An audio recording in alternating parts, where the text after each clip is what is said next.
धर ध्यान बने बनेंगे बन रहे वीतराग भगवान। वीतराग विज्ञान ही तीन लोक में सार। वीतराग विज्ञान का घर घर होय प्रसार।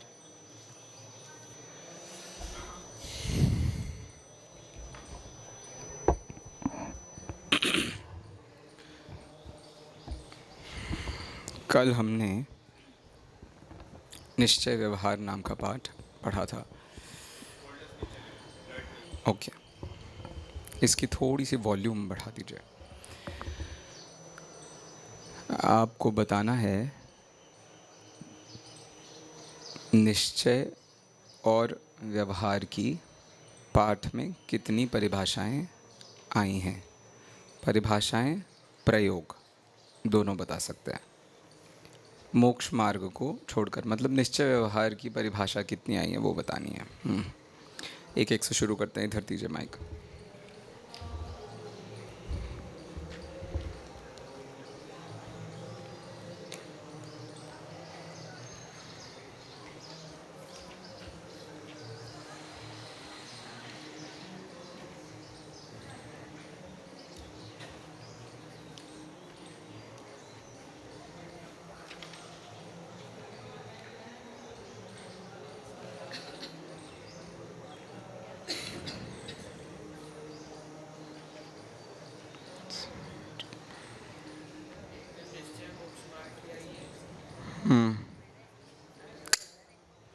प्रश्न ही नहीं समझ में आया आपको। बोलिए, निश्चय व्यवहार की परिभाषा बताइए।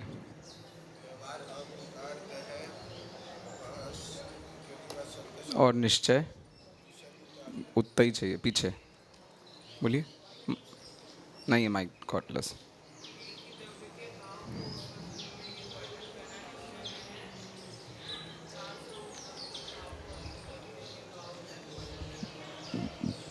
तीसरा, हाँ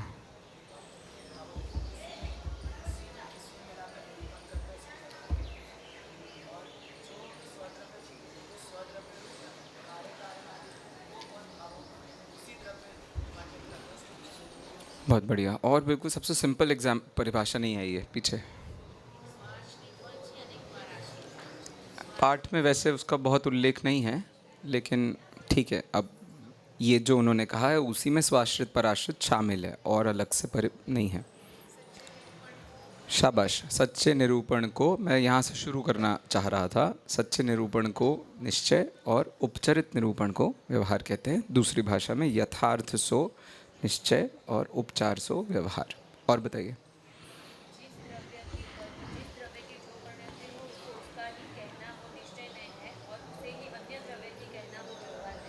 वो आ गई थी बात, भैया ने बोली नहीं, ठीक है। और बताइए, और कोई परिभाषा है?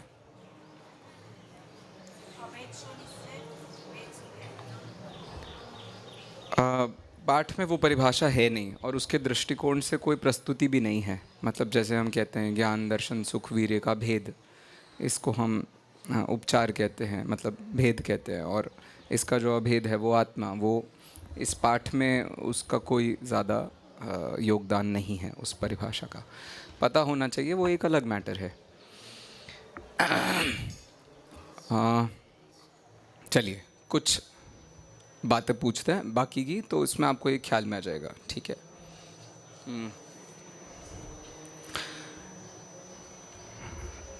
इसको कूलर कहना निश्चय है कि व्यवहार है?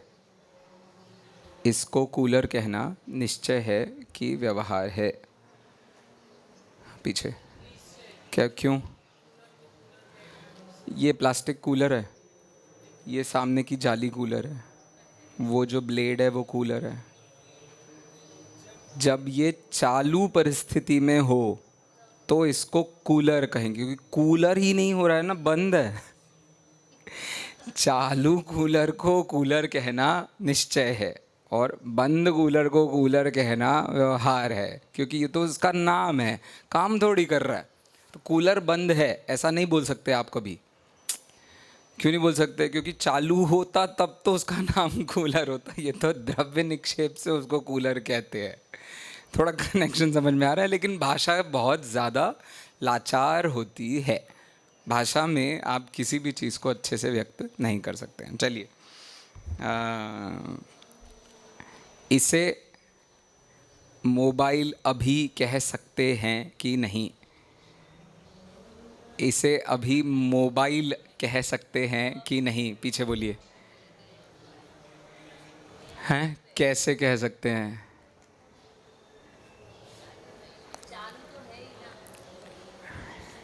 आपको मोबाइल वर्ड का मतलब नहीं पता? इसका मतलब, मोबाइल का मतलब होता है जो हिले डुले, उसे मोबाइल कहते हैं। जो एक जगह पर रखा रहे उसे इमोबाइल कहते हैं। तो ये अभी के हालत में, तब से मैं हिला ही रहा हूँ उसको। ऑलराइट, ये मोबाइल है। और ये क्या है? अब इसको मोबाइल कहना ये व्यवहार नय है, क्योंकि अभी उसमें मोबिलिटी वाला काम नहीं हो रहा है। अच्छा, फ़ोन चालू है, किसी को फ़ोन लगा है, तो बताइए मोबाइल चालू है या बंद है? मोबाइल मोबाइल है या नहीं है? है, क्योंकि मोबिलिटी केवल ऐसे घूमने से नहीं होती, यहाँ से वहाँ के कनेक्शन में भी मोबिलिटी सिद्ध होती है।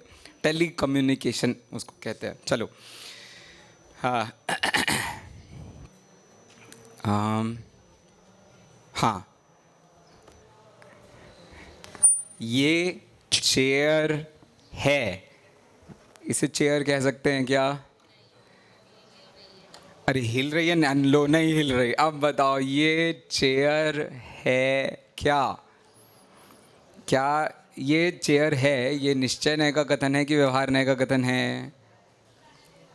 शब्दों के मतलब पता होंगे आपको तो आपको पता चलेगा। चेयर को चेयर कब कहते हैं? जब वो किसी व्यक्ति को बैठने में आराम दे। इसको चेयर कह सकते हैं क्या? हाँ। इसको चेयर कह सकते हैं क्या? तो ना। ये निश्चय व्यवहार का प्रस्तुतिकरण का भेद है। समझ में आया?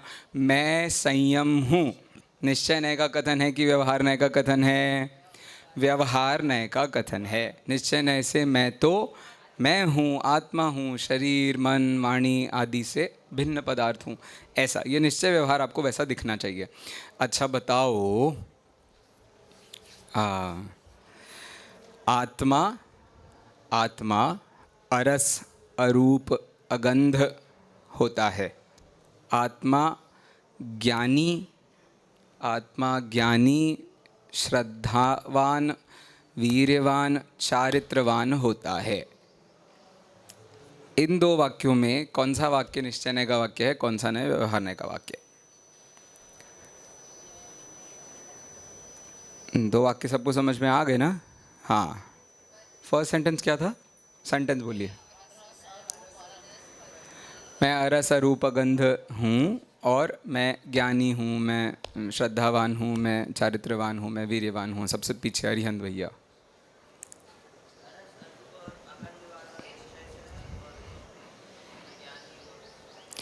सब निश्चय नय के कथन हैं। अरे, अरस भी एक संज्ञा है, अरूप भी एक संज्ञा है, लेकिन वो संज्ञा होगी कहाँ? तो वस्तु में ही होगी ना। तो वस्तु के अंतर्गत सिर्फ आपने पॉजिटिव नेगेटिव किया है, तो फिर अन्य वस्तु निमित्त कहाँ बनी? अरे पॉइंट समझ में आया? मैं यदि आत्मा को कहूँ सुंदर है, अच्छे कान हैं, अच्छी नाक है, अच्छा मुंह है, ऐसा कहूँ, और फिर कहूँ अरस है, अगंध है, अरूप है, अब इन दो में बताइए निश्चय कौन है, व्यवहार कौन है? तो सरल होगा। बोलिए पीछे, सबसे पीछे दीदी, इसमें निश्चय का वाक्य क्या है और व्यवहार का वाक्य क्या है? क्योंकि प्रश्न नहीं सुना है, ध्यान बालों में लगा था। आगे बताइए।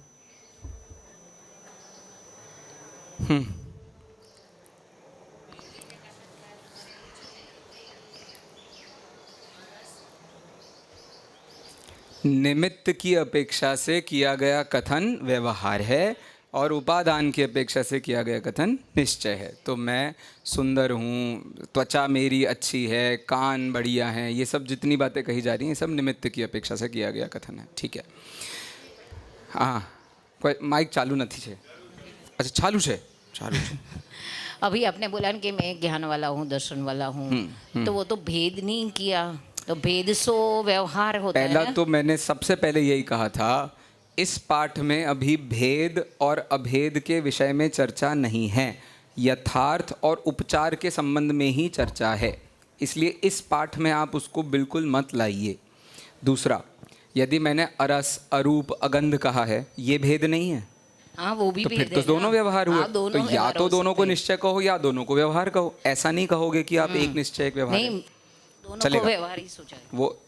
अब इसमें फिर निश्चय क्या है? यदि ये दोनों व्यवहार हैं तो इनका निश्चय क्या है?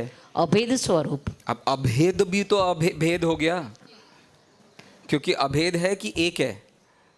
एक ही है वैसे तो अभेद है भेद कि- अच्छा, अभेद अभेद दोनों है। ही व्यवहार हो सकते हैं, और अभेद अभेद और है। भेद दोनों भी निश्चय हो अभेद सकते। अभेद है, सामान्य है, एक है कि नित्य है?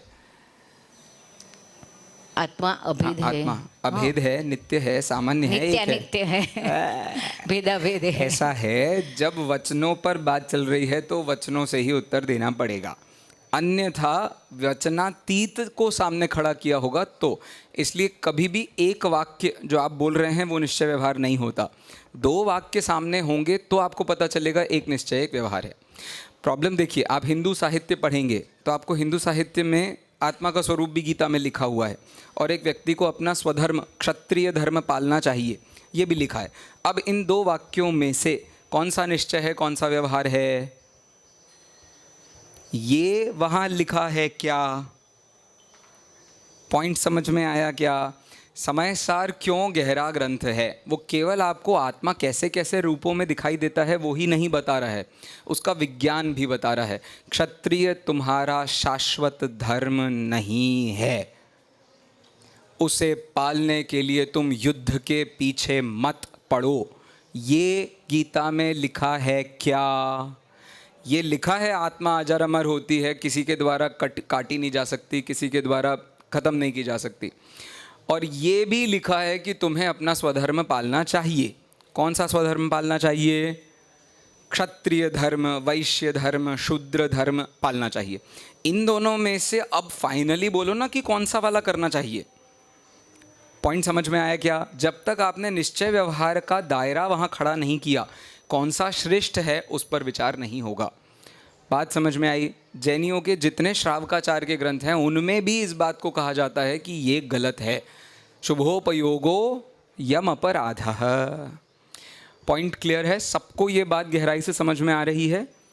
दो जब तक सामने खड़े नहीं हुए तब तक आप एक को निश्चय और एक को व्यवहार नहीं कह पाएंगे। हाँ, और दूसरी बात क्या बोली? उन दोनों में जहाँ एक को प्रधान और दूसरे को गौण करके प्रस्तुति हुई ही नहीं है तो आप समझ नहीं पाएंगे कि वास्तव में आत्मा कैसा है। सबको बात क्लियर हुई? ये अभी जितनी बात की है वो किस किस को समझ में आई है? हाथ उठाइए। गीता और जैन समय सार के बीच में जो हमने एक डिफरेंस किया है, ठीक से हाथ उठाइए, मैं देखना चाहता हूँ, बिल्कुल एक एक शक्ल देखना चाहता हूँ मैं। और इधर हाथ उठाओ, तमीज़ से उठाओ। हाँ, ठीक है ठीक है ठीक है ठीक है। चलिए, ये इन लोगों की शक्ल आप लोग भी देख लें, नहीं समझ में आया तो बाद में इनसे चर्चा कर लीजिएगा। पुनः मैं एक बार बस सार में कह देता हूँ, आत्मा के बारे में 10 बातें कहना अलग बात है, और आत्मा की उन 10 बातों के पीछे भेद विज्ञान देना कि ये निश्चय का कथन है, ये व्यवहार का कथन है, ये परमार्थ है। जब तक आपने ये डिफ्रेंसिएशन नहीं दिया तब तक ये नहीं समझ में आएगा कि आत्मा अजर अमर वस्तु है, या मतलब मैं एक आत्मा हूँ तो मैं एक अजर अमर वस्तु हूँ, इसका विचार करूँ, या इसका विचार करूँ कि मेरा जो क्षत्रिय धर्म है मैं उसे पालूँ। पॉइंट का डिफरेंस आपको समझ में आ गया? तो वो विज्ञान भी वहीं ग्रंथ में देना पड़ेगा कि कौन सा निश्चय है, कौन सा व्यवहार है। क्लियर है? ये काम फिर शंकराचार्य ने अपने ग्रंथों में किया भी है, वहाँ वो व्यावहारिक सत्य और पारमार्थिक सत्य पर बात करते हैं, लेकिन वहाँ पर फिर मुद्दा ही बदल गया है। मुद्दा ये हो गया है कि भाई एक ही आत्मा है, बाकी सारी आत्मा तो एग्जिस्ट ही नहीं करती, वो सब उसकी पर्यायें हैं, उन सब का इंडिविजुअल एग्जिस्टेंस नहीं है। अब यहाँ प्रॉब्लम क्या होती है? यहाँ बता सकते हैं क्या प्रॉब्लम है? आत्मा एक ही है और बाकी सब उसकी मात्र पर्यायें हैं। यदि ऐसा माना जाएगा तो क्या प्रॉब्लम है? एक आत्मा में वो पर्याय सर्वत्र होती है कि नहीं होती है? अरे एक आत्मा में सपोज मैंने हित भैया की आत्मा पर बात की तो देखो उनकी पूरी आत्मा अलर्ट हो गई कि नहीं हो गई, हो गई। ऐसे यदि एक विकार उसमें हुआ तो वो विकार सब में होगा कि नहीं होगा, वो पूरी की पूरी ब्रह्म में घुस जाएगा कि नहीं घुस जाएगा, घुस जाएगा। प्रॉब्लम समझ में आया? क्योंकि गुण कैसे होते हैं? द्रव्य के संपूर्ण भागों में और उसकी संपूर्ण अवस्थाओं में पाए जाते हैं। तो अब यदि ये गेयों को जान रहा था और गेयों रूप परिणमन हो गया तो बताओ वो ब्रह्म भैंसा हो जाएगा कि नहीं हो जाएगा, सींग वाला हो जाएगा कि नहीं हो जाएगा? वो सारी प्रस्तुति पर आपको गहराई से विचार करना पड़ेगा। तो ये पाठ वहाँ तक ले जा रहा है, ठीक है। आइए अब आपको बताना है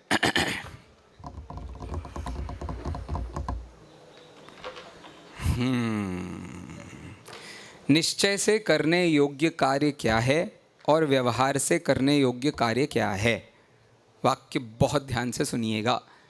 निश्चय से करने योग्य क्या है, व्यवहार से करने योग्य क्या है। बोलिए, अरे बोलो। निश्चय से कर, एक भी हाथ नहीं उड़ा। अच्छा सब बता रहे हैं, ठीक है। पीछे दे दो आप, छवि दीदी के बगल में। ओ आत्मानुभूति हो गई उसको, तो ये तो मैं ही हूँ। हाँ बोलिए, माइक है, माइक माइक पीछे, आपके पीछे के पीछे। बोलिए।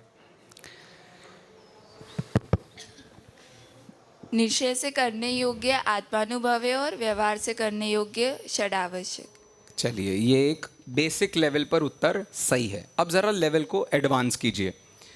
इसी प्रश्न को आपको दूसरे दृष्टिकोण से विचार करना है। निश्चय से करने योग्य क्या है और व्यवहार से करने योग्य क्या है।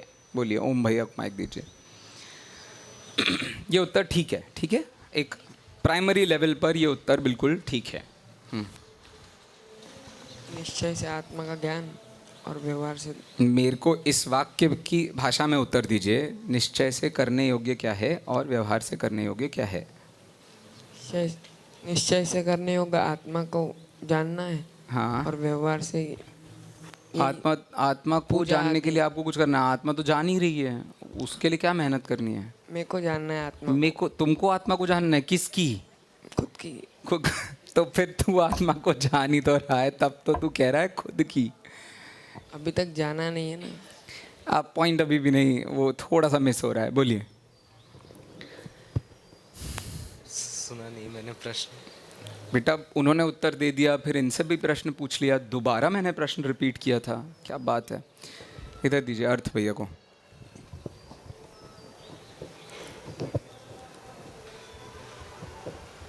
कहाँ गायब हो जाते हैं आप लोग थोड़ी थोड़ी देर के लिए? प्रश्न रिपीट कीजिए। प्रश्न की निश्चय से करने योग्य कार्य क्या है और व्यवहार से करने योग्य। शाबाश, चलो प्रश्न सही है। अब उत्तर बताओ। निश्चय से तो आत्मा को जानने का। ये तो उन्होंने भी, मतलब उत्तर तो आ गया, इसके अलावा उत्तर का मैं खोज कर रहा था। बगल में दीजिए, बगल में दीजिए। आप लोग बिल्कुल बेसिक निर्देशिका के सेकंड पेज के सेकंड थर्ड पॉइंट को भूल जाते हैं तो झगड़ा होगा ही होगा। बोलिए। आत्मानुभव करना। नेक्स्ट। निश्चय से करने योग्य निश्चय ही है, निश्चय करने पर व्यवहार अपने आप हो ही जाएगा।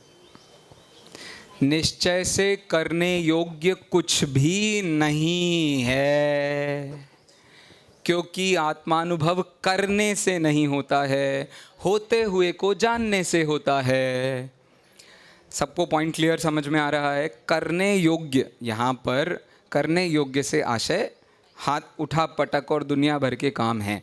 दुनिया भर का जितना भी आप व्यायाम कर रहे हैं, भक्ति, पूजा, स्वाध्याय, एक्सरसाइज, जिम, तुम्हारे धरती भर का जो भी है, ये सब क्या है? ये सब व्यवहार से ही करने योग्य है। क्यों? क्योंकि निश्चय तो जो आत्मा का वास्तविक ज्ञान है वो निश्चय है, वो करने योग्य नहीं है, वो तो होने योग्य है, वो होगा ही।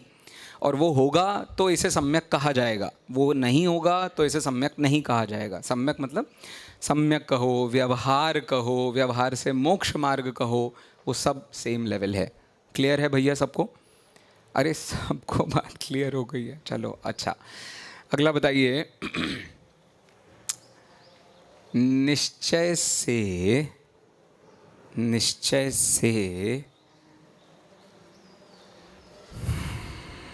संसार मार्ग क्या है और व्यवहार से संसार मार्ग क्या है?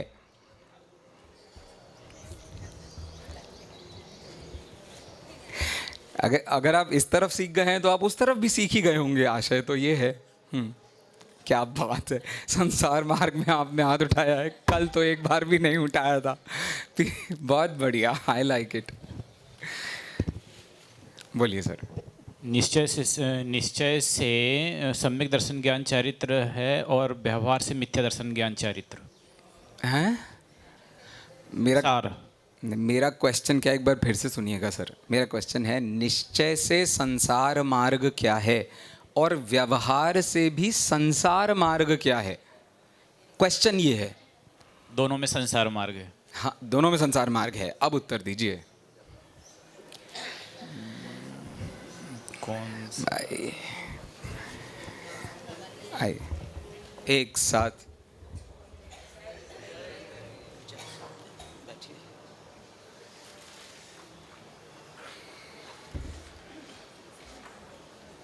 बोलिए।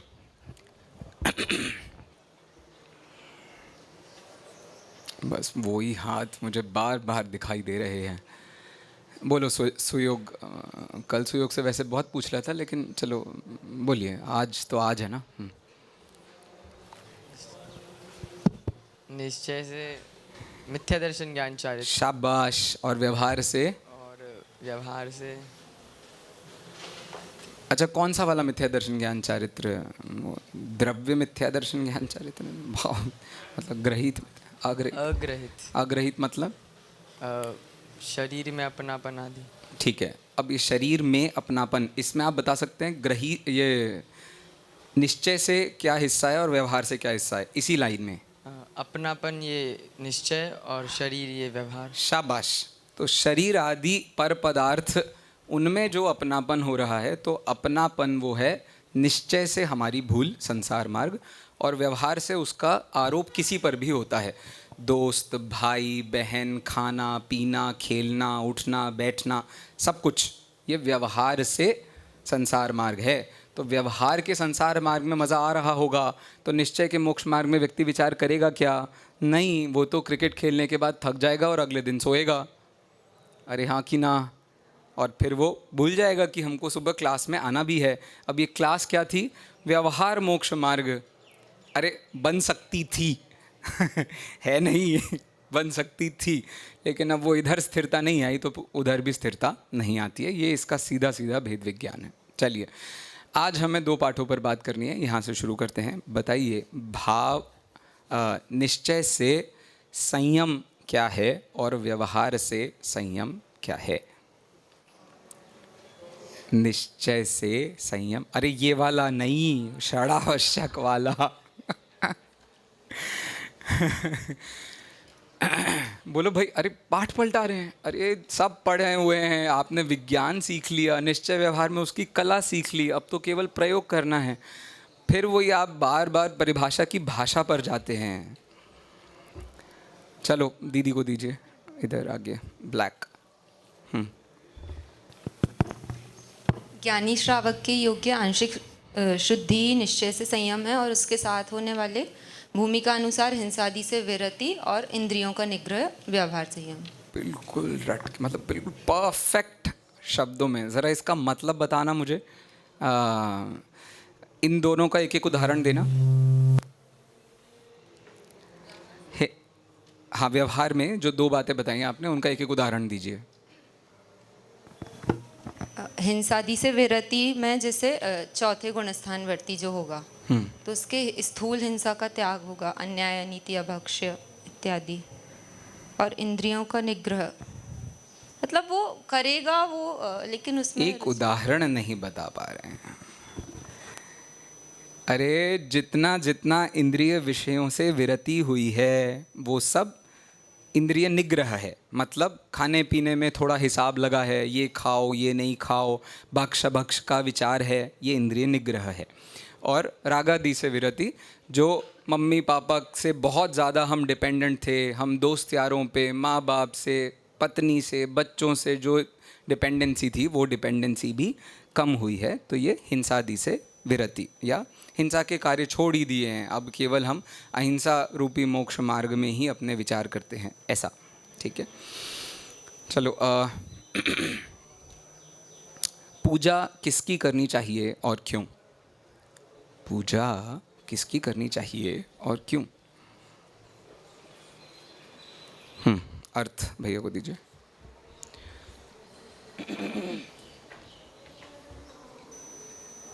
हमें मतलब सच्चे देव की गुणों की पूजा करनी चाहिए, क्योंकि अगर व्यक्ति की करेंगे तो ऐसे तो बहुत सारे व्यक्ति हो जाएंगे, क्योंकि इसलिए उनके मतलब गुणों के गान कर।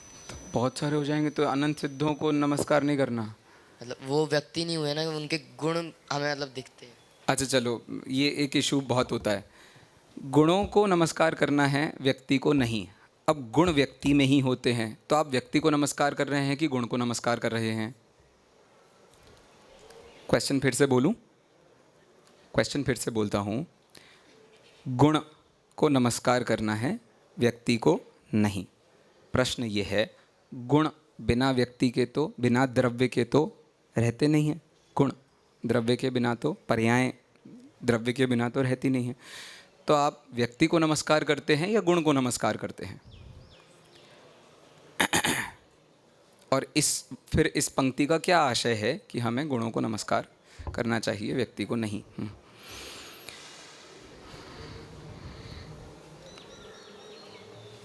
हम गुणों को नमस्कार करते हैं। अगर हम कोई व्यक्ति विशेष को ले लेंगे तो उनकी सारी पर्याय आ जाएगी। जैसे महावीर भगवान को ले लेंगे तो उनका पिछला भाव भी आ जाएगा, उनकी जब वो पूरा कंप्लीट वितराग नहीं हुए थे वो सब टाइम भी आ जाएगा। लेकिन हम अगर गुणों को नमस्कार करेंगे तो उनकी सिद्ध अवस्था ही आएगी। हाँ, एक सेकेंड, आपने अभी किस व्यक्ति का नाम लिया था? महावीर भगवान। कौन? फिर से बोलिए। महावीर भगवान। फिर से बोलिए। नहीं समझ में आया। आदिनाथ भगवान वाला पाठ याद है? उसमें एक स्टेटमेंट दिया था, बालक वर्धमान और भगवान, बालक आदिनाथ और भगवान आदिनाथ में अंदर होता है। आप भगवान भी कह रहे हो और उनकी अवस्था को नमस्कार करने से मना भी कर रहे हो। अच्छा, और एक बात विचार कीजिए, जब ये कहा जाता है गुणों को नमस्कार करना है, तो गुणों को नमस्कार किया जाता है या विशेष पर्यायों को नमस्कार किया जाता है? बोल बेटा। गुणों को। मैं ज्ञान दर्शन सुख वीर्य को पूजा करना शुरू कर दूं? चलो फिर तो ये सब हर एक द्रव्य में है, मैं सबकी पूजा स्टार्ट कर दूं? हमको फोकस अपने गुणों पे करना है, पर्यायों पे। आपके फोकस की बात नहीं है, पूजा किसकी की जाती है, यहाँ अभी शुभराग पर ही बात चल रही है। आत्मानुभूति के विषय पर अभी चर्चा नहीं चल रही है। पूजा किसकी की जाती है? गुणेश अनुराग पूजा। यहाँ गुण शब्द का मतलब क्या है? द्रव्य गुण पर्याय में से गुण बोलो। गुण। अरे आप अनंत वीर्य को नमस्कार करते हैं या वीर्य को नमस्कार करते हैं? अनंत। अनंत वीर्य ये पर्याय है कि गुण है? दोनों है।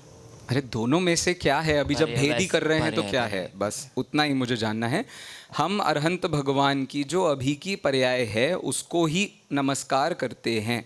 क्यों? क्योंकि गुण तो हमारे पास भी है, लेकिन उतनी स्थिरता हमारे पास नहीं है जिससे कि वो अवस्था की प्राप्ति हो सके। अवस्था की प्राप्ति उद्देश्य नहीं है, उसमें जो सुख है उस सुख की प्राप्ति हमारा मुख्य उद्देश्य है, इसीलिए ये सारी चर्चा चल रही है। ठीक है, चलिए अब हम आदरणीय भाई साहब से निवेदन करते हैं कि आज की चर्चा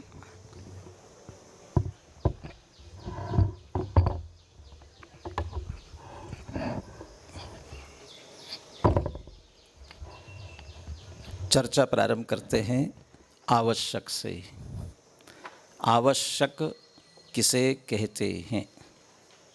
आवश्यक किसे कहते हैं? ये जो इधर बैठे हैं ना, इनको कुछ व्यवस्था बनाओ, इधर आ जाए, इस तरफ जितने भी है ना, सामने की तरफ आ जाओ। वहाँ यार चेयर है भी, वहीं चले जाओ। हाँ, नहीं दिखते नहीं ना, नहीं तो कौन।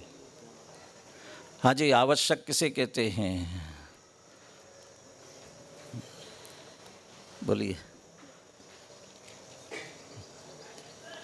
निवेश के पीछे नाम भी बोलो। अवश्य करने योग्य कार्य आवश्यक कहते हैं। फिर से। अवश्य करने योग्य कार्य को आवश्यक करें। कितने प्रकार के होते हैं, कौन कौन से, उनका स्वरूप क्या? 6 प्रकार के होते हैं। हम्म, दीप पूजा, गुरुपास्ति, स्वाध्याय, संयम, तप और दान। ये छहों कितने प्रकार के होते हैं? सब 2-2 प्रकार के होते हैं। हाँ, कौन कौन से? द्रव्य देव पूजा और भाव देव पूजा। निश्चय व्यवहार। बोलो ओम। निश्चय और व्यवहार। हाँ जी, निश्चय व्यवहार।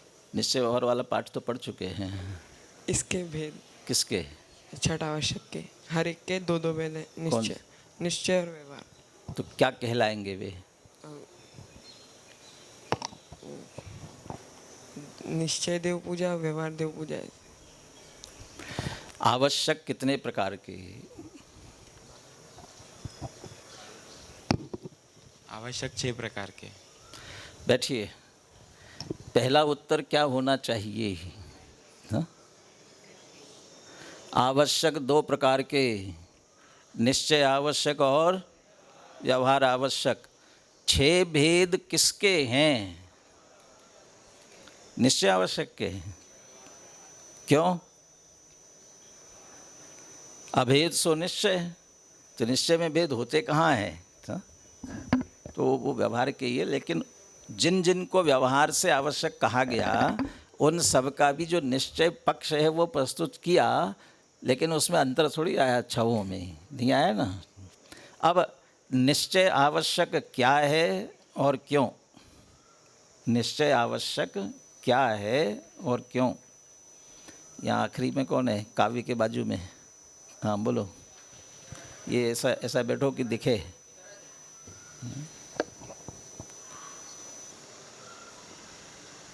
एक बार फिर से। जब कक्षा में आए तो कक्षा में ही रहना चाहिए भाई। हाँ? निश्चय आवश्यक किसे कहते हैं और क्यों?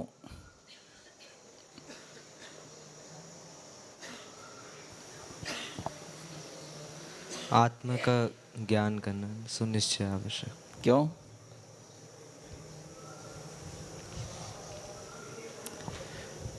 काव्य के पीछे भी है क्या कोई? नहीं, बोलो वंशु। निश्चय आवश्यक, आत्मा को समझकर उसमें लीन होना, यही निश्चय से आवश्यक। आत्मा को जानकर उसमें लीन होना ही निश्चय आवश्यक है। आदित्य कह रहा था कि आत्मा को जानना, तो जानना आवश्यक नहीं है। जानकर यहाँ जिस आवश्यकों की हम बात कर रहे हैं ना, उस आवश्यक की अपेक्षा अकेले जानने को हम आवश्यक कह सकते हैं क्या? क्यों नहीं कह सकते?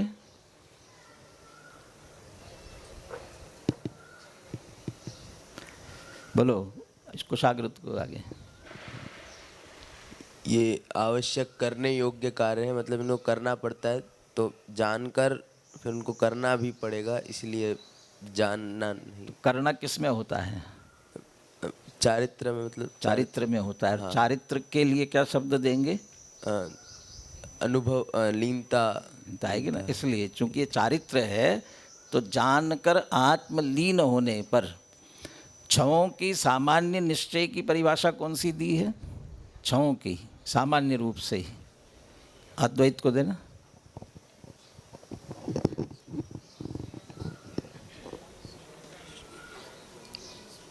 सब में आनी है, याद हो जाना चाहिए था।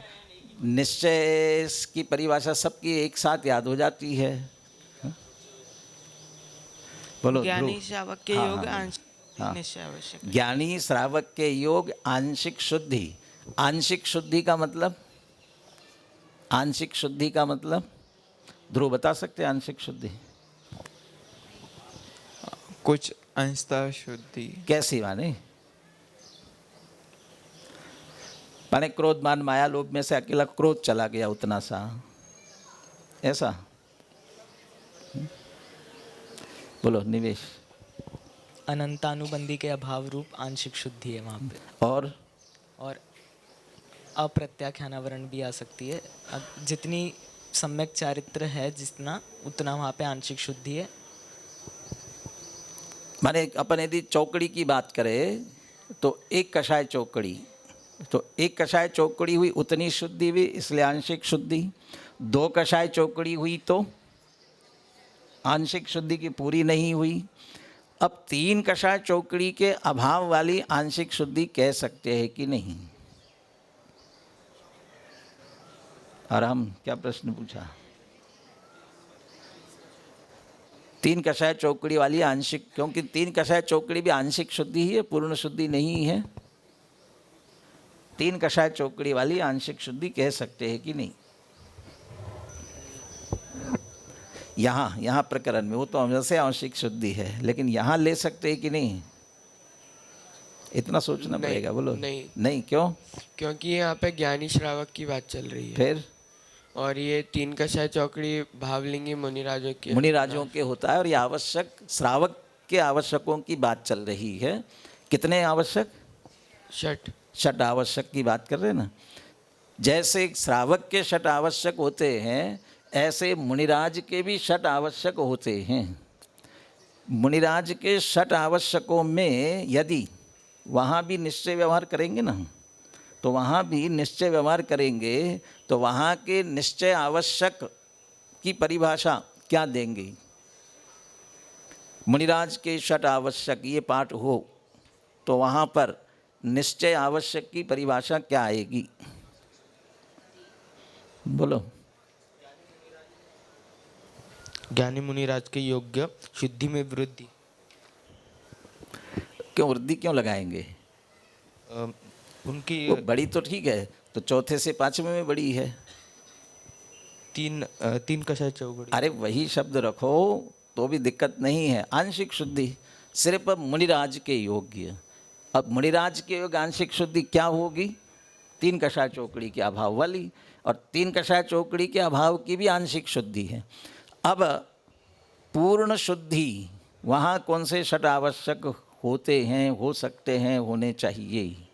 बैठो बैठो तुम पढ़ो ग्रंथ। पूर्ण शुद्धि में तो सारी कषाय चले गई, तो उसमें तो अरिहंत अवस्था आ गई। अच्छा चलो, वहाँ निश्चय आवश्यक, भाई व्यवहार आवश्यक की आवश्यकता है ही नहीं।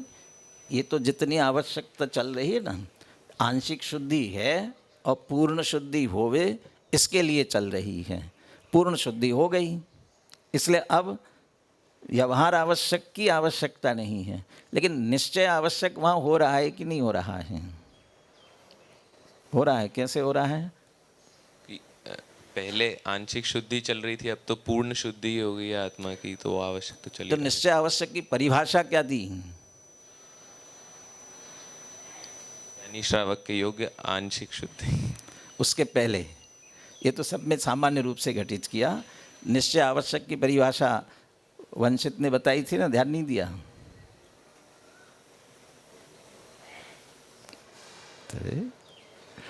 बोलो पीछे।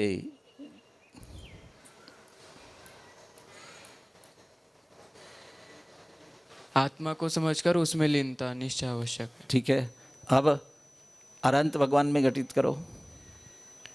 उन्होंने तो आत्मा में लीनता की है, मतलब चार चौकड़ी कषाय का देव अभाव स्तुति है। पढ़ी थी सबसे पहले दिन, और उसकी पहली पंक्ति क्या थी? सकल गेय गायक तदपि निजानंद रस। लेना सकल गेय में आत्मा आएगा कि नहीं आएगा? तो आत्मा को जाना कि नहीं जाना? जाना। और कहाँ लीन है? अपने आत्मा में लीन है। तो जानकर लीनता तो वहाँ ही वो सहज हो रहा है। मैं दूसरा प्रश्न पूछा था, उसका उत्तर नहीं दिया। ये इसको निश्चय से आवश्यक क्यों कहा? इसे निश्चय से आवश्यक क्यों कहा? पीछे बताएंगे? हाँ, आपसे ही पूछ रहे हैं। इसे निश्चय से आवश्यक क्यों कहा?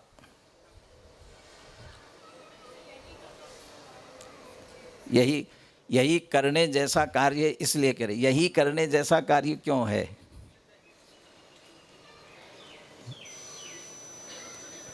क्यों? अरे वो सारे पाठों का एक ही उद्देश्य है और सारे पाठों का प्रारंभ कहाँ से हुआ पता है? हाँ? सब दुखी है और सुख प्राप्त करना चाहते हैं और सुख का सच्चा उपाय नहीं जानते, क्या क्या करते रहते हैं। अब और वो होगा कैसे? आत्मा को जानकर आत्मलीनता करने पर ही तो सुख होगा, सच्चा सुख प्रकट होगा। इसलिए आवश्यक है। आवश्यक माने अवश्य करने योग्य। ये आवश्यक शब्द की व्याख्या समय सार में भी और नियम सार में भी दूसरे तरीके से की। अवश्य, अवश्य, और जो अवश्य है उसका भाव, उसका नाम अवश्य, और जो अवश्य करने किया जाएगा ना कार्य के रूप में, इसलिए उसको आवश्यक कहा। अवश्य माने क्या? अवश्य, वश माने क्या होता है? किसी के वश में होना कहते हैं ना। और अवश्य माने किसी के वश नहीं है। अवश्य माने एक लोक में कहते हैं ना, अरे उसने ऐसा क्यों किया, क्या करे, वो तो विवश था, उसने हत्या की, चोरी की, क्यों किया? क्योंकि विवश था। विवश था माने वहाँ उसका वश नहीं था और कुछ करने के लिए उसके पास था नहीं, क्या करता वह, तो वहाँ तो विवश कह रहे हैं।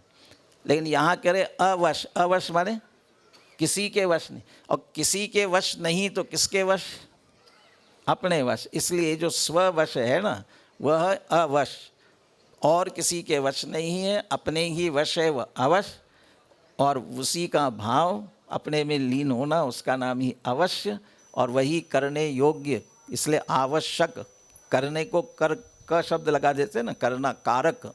ऐसा ही अवश्य होने से वह आवश्यक हुआ। लोक में एक बात कही जाती है, मैंने एक या लोक में क्यों कहा जाए, सूत्र के जैसे बोलते हो ना, उसमें आत्मानुभूति जरूरी है, अब बाकी सब मजबूरी है। ये किसके लिए? जो सचमुच सुख का मार्ग जानता है उसके लिए आत्मानुभूति जरूरी है, बाकी सब मजबूरी है। मुनिराज 28 मूल गुणों का पालन कर रहे हैं। क्यों कर रहे हैं? अब वहाँ करना पड़ रहा है, वो उनके लिए शुद्धोपयोग, वो शुद्धोपयोग में लीन रहना चाहते हैं, वहाँ नहीं रह पाते हैं। तब टोडरमल जी ने जब आचार्य उपाध्याय साधु इनका सामान्य स्वरूप लिखा ना, उसमें यही लिखा, शुद्धोपयोग से अपनी आत्मा में ही लीन रहना चाहते हैं। जब वहाँ नहीं रह पाए तब फिर वो बाकी स्वाध्याय करते हैं, और जो क्रियात्मक उनके षट आवश्यक उनके भी है ना, उन षट आवश्यकों का पालन करते हैं। आवश्यक इसमें से व्यवहार आवश्यक कौन कौन से और श्लोक बोलना है। श्लोक तो याद होगा सबको ही, बोलिए आप, पीछे बोलिए।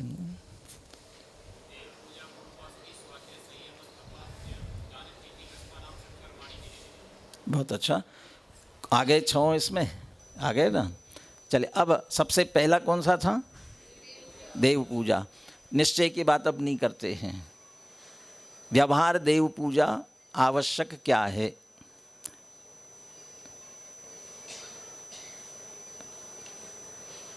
बोलो। पारस, पद्म, कौन है ये पीछे? अरहंत।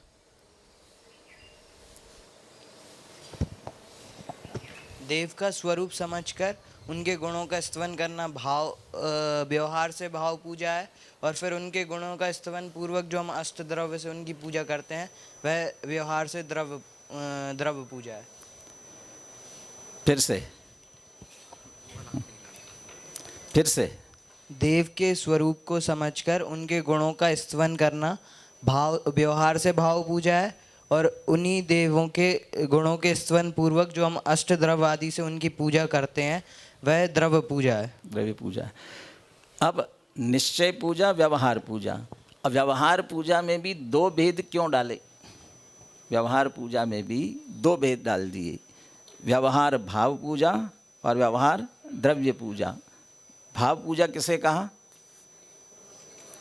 गुणस्तवन, ठीक है ना। लेकिन उसके पहले एक शब्द लिखा, उनका स्वरूप समझकर उनके गुणों का स्तवन करना। यदि टोडरमल जी ने व्यवहाराभासियों की सामान्य प्रवृत्ति की बात की और वहाँ सामान्य प्रवृत्ति की बात करते समय इन सब की बात की है, देव पूजा, गुरु उपास्य वगैरह सभी घटित किए, कुछ कुछ घटित किए उसमें से। तो ये दर्शन करने जाता है तो कैसे दर्शन करता है, भक्ति करता है तो कैसे भक्ति करता है, वहाँ दृष्टि कहीं घूम रही है, मुख से पाठादि बोल रहे हैं, मैं किसकी स्तुति कर रहा हूँ, किसकी भक्ति कर रहा हूँ, इसकी खबर नहीं है। ऐसी स्थिति में वो जो स्तुति तो बोल रहा है ना, तो उसकी वो स्तुति बोलना, पूजा बोलना, मैं तो कभी कभी कहता हूँ ये पूजा याद होना, कंठस्थ होना अच्छा है कि बुरा है। पूजा स्तुति भक्ति कोई भी कंठस्थ होना अच्छा है कि बुरा है? अरे अच्छा है कि बुरा है? समझे? वो अच्छा भी है और बुरा भी है। कंठस्थ होना बुरा किस अर्थ में है? यदि वो कंठस्थ हो गया है तो फिर क्या हो जाता है? कंठस्थ है ना, तो फिर बोलते जाते हैं। और यदि कंठस्थ नहीं है तो क्या करेंगे? तो कम से कम सामने पुस्तक है, उसमें हमारा ध्यान रहेगा, तो वहाँ ध्यान दे करके तो पढ़ेंगे। अब जो अकेला बोल रहा है उसको पूजा बोलता जा रहा है, उसको यहाँ भाव पूजा में रखेंगे कि द्रव्य पूजा में रखेंगे? यहाँ भाव पूजा में रखेंगे कि द्रव्य पूजा में रखेंगे? अरे बोलो। हाँ, अच्छा, किसको पूछना? ध्रुव बोलो।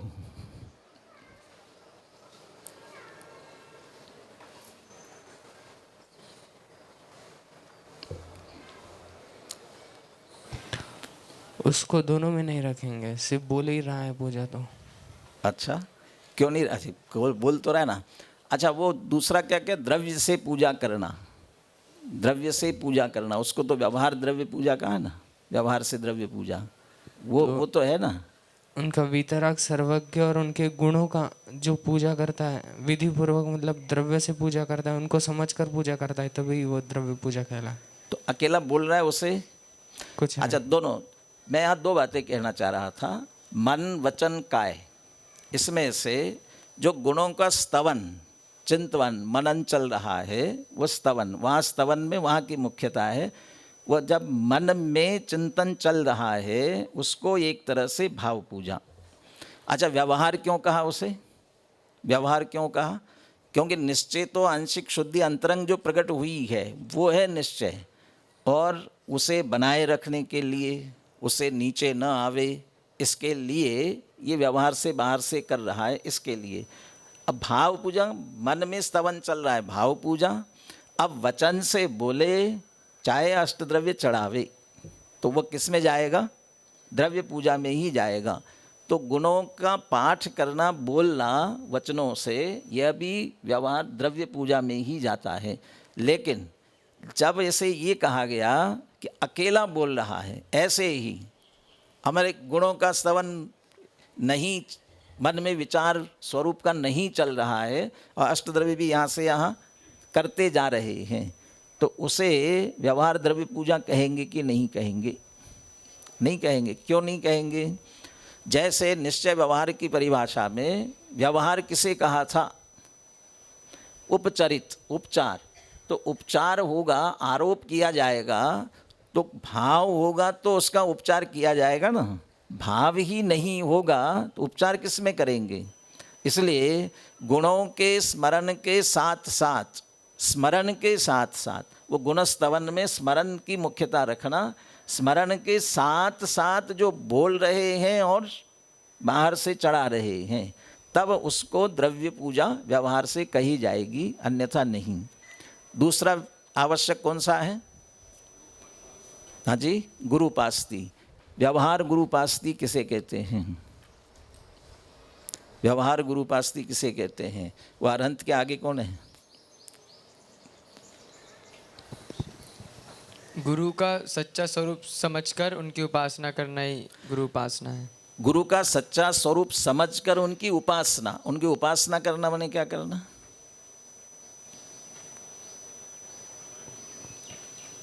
भाई अभी देव में तो आपने पूजा की उनकी, वैसे तो यहाँ देव शास्त्र गुरु, अभी तो पूजा फल विधि वाले में उसमें और बात करेंगे, लेकिन अभी देव में तो पूजा कर ली। अब गुरु की उपासना में क्या उपासना की? पाठ पढ़ा था और आपको बार बार ये कहा जा रहा है जीवनोपयोगी भाव भासना, तो आपको गुरु उपासना की भाव भासना आपको नहीं हुई तो करना चाहिए थी ना। बोलो बाजू में। उनकी सेवा करना, उनके आसपास रह के उनकी सेवा करना बने क्या करना? हाँ, एक तो वही वृत्ति बेसिक वाली सेवा। अच्छा, और अरे सबसे पहले तो मुनिराज को आहार दान देना पहले सबसे आवश्यक है ना, वह आहार देना। तो आहार विधि पूर्वक उनका आहार देना, ये भी आवश्यकता अनुसार औषधि देना, उनको स्वाध्याय आदि के लिए शास्त्रीय सब सुविधाएं करना। वैयावृत्ति कब करना? जब उन्हें ज़रूरत हो उसकी, मतलब जरूरत कब होती है? थक गए हो, बीमार हो, अस्वस्थ हो, है ना, ऐसे समय में। अच्छा, क्यों करना? वैसा राग आता है तो करना। मुनिराज को क्या लाभ है उसका? उनकी साधना में हेल्प होगी। कैसे? अस्वस्थता में या शरीर की पीड़ा में उपयोग स्थिरता में बाधा होती है, ऐसा करने से उपयोग अधिक स्थिर होता है। इसके लिए और उपासना क्या हो सकती है? समय सार की चौथी गाथा में एकत्व विभक्त आत्मा दुर्लभ क्यों है, इसके लिए कारण दिया। एकत्व विभक्त आत्मा दुर्लभ क्यों है, उसके लिए कारण दिया। पहला कारण तो दिया स्वयं अनात्मज्ञ होने से, स्वयं आत्मा को जानता नहीं है, स्वयं जानता नहीं है। और दूसरा दिया आत्मज्ञानाम अनुपासनाच, आत्मज्ञानियों की उपासना नहीं करता। तो आत्मज्ञानियों की उपासना करना मतलब क्या? अभी जितनी बातें कही ना, उसका निषेध तो नहीं किया, लेकिन उसके साथ साथ लिखा, अभी मैंने आहार भी जोड़ दिया उसके साथ में। तो आहार देना अकेला, फिर उनके पैर दबाना, वैयावृत्ति करना, इतना मात्र उपासना नहीं है। उनके निकट रहना, उनसे सुनना, समझना, और उन सुनकर समझकर उसको समझने का प्रयास करना, ये भी उनकी उपासना है। इसलिए गुरु उपासना में ये सारी बातें उसमें व्यवहार की अपेक्षा से उसमें समझ लेना। गुरु उपासना के बाद अगला क्या है? स्वाध्याय। स्वाध्याय किसे कहते हैं? हाँ, का नंबर लगा, सुयोग के आगे दो। जिनेंद्र भगवान के द्वारा कहे गए तत्वों को निरूपण करने वाले शास्त्रों का अध्ययन करना ही स्वाध्याय है। एक और शब्द होगा वहाँ, मनन करना। और एक और शब्द होगा शायद, एकाग्र चित्त है क्या?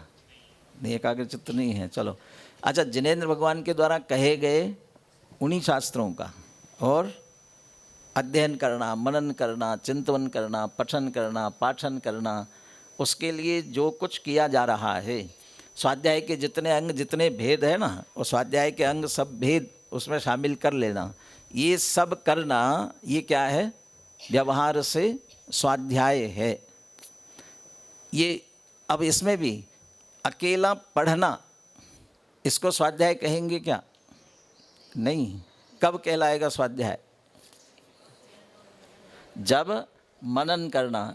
इसलिए तत्व विचार की जब चर्चा आई थी ना, तब पुनः पुनः ये बात कही थी, अकेला पढ़ना नहीं, विचार करना, चिंतन मनन करना, तब स्वाध्याय होगा। स्वाध्याय, दो बातें इसमें ध्यान रखने की है। स्वाध्याय माने स्व, और स्व माने आत्मा। तो अपनी आत्मा की मुख्यता, ये सब जो कुछ पढ़ रहे हैं उसमें मुझे अपना स्वरूप समझना है, स्व की मुख्यता से, तब वो स्वाध्याय कहलाएगा। बड़े पंडित जी का एक वाक्य है, अध्ययन से उपाधि मिलती है, स्वाध्याय से समाधि मिलती है। अब आपको 4 तारीख को प्रमाण पत्र मिलेगा। किसका प्रमाण पत्र मिलेगा? प्रवेशिका प्रशिक्षण। तो प्रवेशिका के आप प्रशिक्षक हो गए, एक उपाधि मिल गई। हमारे विद्यालय में शास्त्री बनेंगे तब क्या मिलेगा? उपाधि मिलेगी, शास्त्री की उपाधि मिलेगी। क्यों? आपने अध्ययन किया है। तो स्वाध्याय नहीं किया क्या? अब वहाँ वो अध्ययन और स्वाध्याय में अंतर क्या है? जब हम अकेला समझने की दृष्टि से पढ़ते हैं वो अध्ययन है, लेकिन टोडरमल जी एक शब्द जोड़ते हैं और वह शब्द हमेशा हमारे चित्त में भी रहना चाहिए। वो सब कहते हैं, ये वो सम्यक सन्मुख मिथ्या दृष्टि की चर्चा में बात लिखते हुए लिखते हैं, उसे अपना कार्य करने का हर्ष बहुत है और वो निरंतर ये समझता है इसमें मेरा हित भाषित होता है, मेरा हित है। तो हर बात में जो चारों अनुयोग में से कोई पढ़े उसमें, और टोडरमल जी ने 8वें अध्याय में चारों अनुयोगों की बात करते हुए सभी अनुयोग अपने लिए, मिथ्या दृष्टि के लिए, सम्यक दृष्टि के लिए कैसे उपयोगी है बहुत विस्तार से लिखा हुआ है। अपना स्व की मुख्यता वह स्वाध्याय, दूसरा समझते हुए, अकेला शब्द नहीं, उसका अर्थ और भाव वह समझते हुए। समय पाहुड़मिणम पढ़िदून अथ तच्चदो नादू। पढ़ना तो है लेकिन अर्थ और तत्व से जानकर उसमें जो स्थित होता है उसे उत्तम सुख की प्राप्ति होती है। अर्थ और तत्व से, वहाँ अर्थ और तत्व का मतलब वो शब्द का क्या अर्थ है ये भी समझना है और तत्व माने उसका भाव भी समझना है। वाटर माने क्या होता है? अरे वाटर माने क्या? वाटर माने पानी। ये तो ट्रांसलेशन हुआ, अर्थ नहीं हुआ। और यदि अर्थ भी हुआ तो तत्व नहीं हुआ। क्यों? पानी ये वस्तु तो आपने समझ लिया, उसका वाच्य समझ लिया, लेकिन आपको यदि पानी कहते ही वो बहता हुआ, प्यास लगने पर पीते हैं, वो ख्याल में आवे तो समझ लेना उसका तत्व, वो भाव भाषित हुआ। मैंने इमली का नाम लेकर के कहा था, ठीक है ना, इमली। अब आपने इमली शब्द सुना तो आपको वो इमली वो भी ख्याल में आई और उसके साथ कुछ भाव भासना भी हुई। ऐसे ही ये जिनवानी पढ़ते समय भी वो अर्थ के साथ भाव भाषित हो तब रस आना चाहिए। स्वाध्याय का रस आना चाहिए। रस किसे कहते हैं? जयचंद जी छाबड़ा रस कहते हैं किसी गेय को जानकर उसमें इतनी मग्नता होना कि अन्य गेय को जानने की तरफ रुचि न जाए, परिणाम न जाए, उपयोग न जाए, उसका नाम रस। समय सार नाटक के रूप में लिखा ना, इसलिए वहाँ रस की बात करते हुए लिखा। स्वाध्याय का रस कब कहलाएगा? वो अध्ययन करते करते ऐसी रुचि लगनी चाहिए कि और की रुचि छूटे। और दूसरा भाव समझते हुए, अकेला अर्थ नहीं, और भाव समझते हुए। कोई उपन्यास कथा पढ़ते हैं तब कथा उपन्यास कैसे पढ़ते हैं? उपन्यास पढ़ते हो तो कैसे पढ़ते हो? सबसे पहले उपन्यास पढ़ते समय जो उसका नायक होता है उपन्यास का, उसके साथ अपना क्या हो जाता है, कुछ एकत्व स्थापित हो जाता है और फिर उसके साथ अच्छा हो तो हमें भी अच्छा लगने लगता है और बुरा हो तो हमें भी बुरा लगने लगता है। और आप जिनने पढ़ा होगा उनको ख्याल में होगा। और कोई ऐसे जो करुण रस के उपन्यास होंगे उसके पढ़ते हुए, ऐसे ही सिनेमा वगैरह देखते हुए भी आँखों में आंसू आ जाते हैं कि नहीं आते हैं? आते हैं ना। और कोई हंसी की बात पढ़ते तो हंसी आती है कि नहीं आती है? क्यों? क्योंकि अकेले शब्द नहीं पढ़ रहे, भाव भी पढ़ रहे हैं। ऐसे ही जिनवानी पढ़ते समय भी जब उसके भाव तक पहुँचेंगे तब वो भी व्यवहार स्वाध्याय है, तब वास्तव में व्यवहार से स्वाध्याय कहलाएगा। यहाँ देव पूजा, गुरुपास्ति, स्वाध्याय 3 आए ना, ये तीनों को किसी और से जोड़े तो किससे जुड़ता है? देव पूजा, गुरुपास्ति, स्वाध्याय किससे जुड़ता है? देव शास्त्र गुरु, देव पूजा देव, और गुरुपास्ति, गुरु और स्वाध्याय, ये शास्त्र से जुड़ता है। माने देव शास्त्र गुरु से बराबर जुड़े रहे, इसके लिए समझ लीजिए 3 आवश्यक पहले दिए।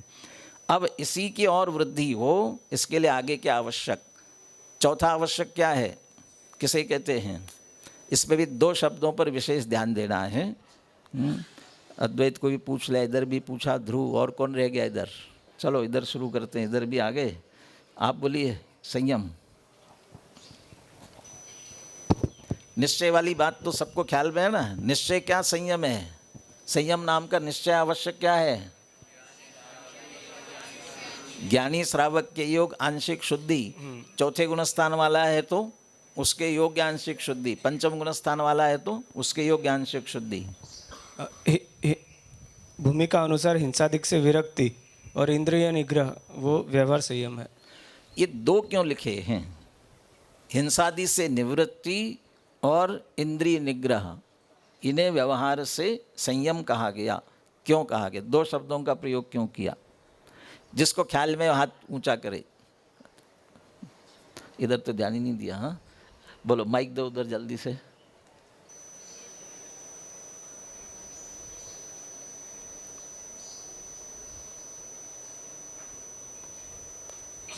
हाँ बोलिए, कोई भी बोलो आप।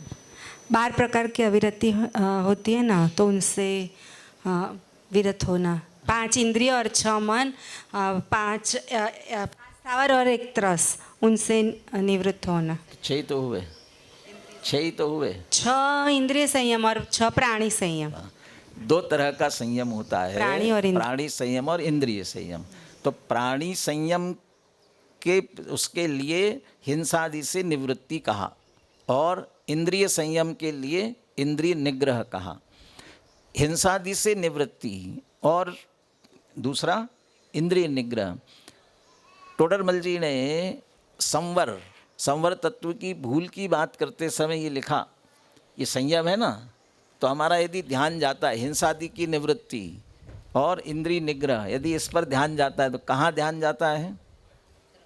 भाई हिंसादि की निवृत्ति, अहिंसानुव्रत आदि पालन करो, ये तो ठीक है, लेकिन कहते कहाँ ध्यान नहीं जाता कि हिंसा में प्रमाद परिणति मूल है और विषय सेवन अभिलाषा, विषय सेवन में 5 इंद्रिय के विषयों में अभिलाषा मूल है, उस तरफ ध्यान नहीं जाता है। तो छूटना क्या चाहिए?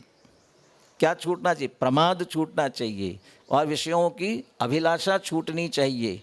जिसके प्रमाद छूटा है, विषयों की अभिलाषा छूटी है, उसकी जो ये क्रिया बाहर की अनुव्रत, अहिंसानुव्रत उसने लिया, उसका वह अनुव्रत वह यहाँ पर व्यवहार से संयम कहलाएगा, क्योंकि उसकी प्रमाद परिणति उतनी छूटी है, भूमिका अनुसार छूट गई है, अभिलाषा उसकी छूटी है। क्योंकि निश्चय के साथ है तभी, और निश्चय के साथ यदि नहीं है, न प्रमाद छूटता है न अभिलाषा छूटती है। इसलिए ये 2 शब्दों का प्रयोग किया। 5वां आवश्यक क्या है? अरे 5वां आवश्यक क्या है? तप है। किसे कहते हैं? इधर कौन रह गया? काव्य बोलो। ज्ञानी श्रावक के अंशन आदि संबंधी जो शुभ व्यवहार की क्रियाएं होती हैं, उन्हें तप कहा, उन्हें व्यवहार से तप कहा। एक बहुत मार्मिक शब्द लिखे, उन शब्दों पर ध्यान जाना चाहिए अपना। क्या शब्द है?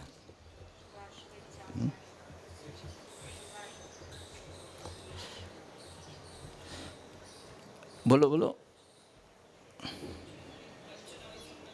अच्छा, वो निश्चय में है। अनशनादि संबंधी शुभ व्यवहार तब दिया, वो निश्चय में। निश्चय में बाकी में तो आंशिक शुद्धि की ही बात की, लेकिन जब तप की बात आई उसके साथ एक शब्द और जोड़ा। क्या जोड़ा है? ज्ञानी श्रावक के योग आंशिक शुद्धि, अर्थात शुभाशुभ इच्छाओं का निरोध, वह निश्चय तप है। शुभाशुभ इच्छाओं का निरोध, ये अलग से इसमें क्यों जोड़ा होगा? शुभाशुभ इच्छाओं का निरोध क्यों जोड़ा होगा?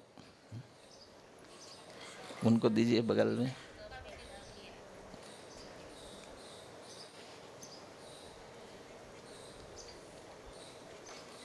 चालू कर लीजिए। चालू नहीं क्या? इनका भी चालू नहीं क्या? अच्छा वो भी बंद हो गया क्या? चलिए, हाँ क्या बोल रहे, जोर से बोलिए।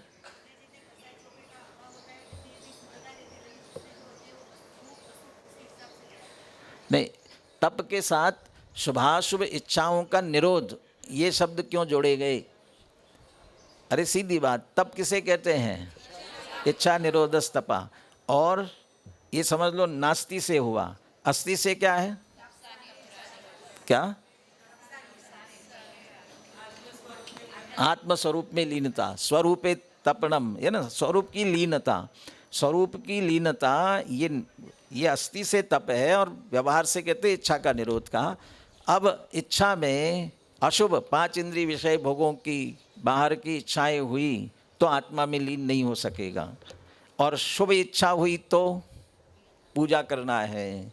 अरे यहाँ तक कि स्वाध्याय करने का विकल्प आया तो फिर तब वो नहीं कहलाएगा, तब भी स्वरूप की लीनता नहीं हो पाएगी। इसलिए शुभाशुभ इच्छाओं का निरोध।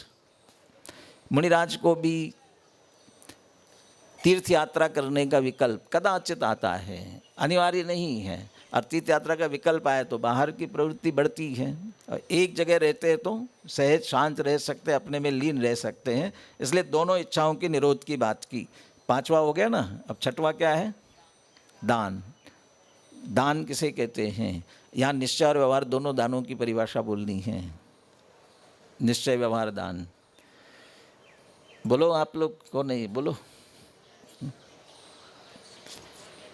माइक दे दो, माइक तो है नहीं, जोर से बोलिए।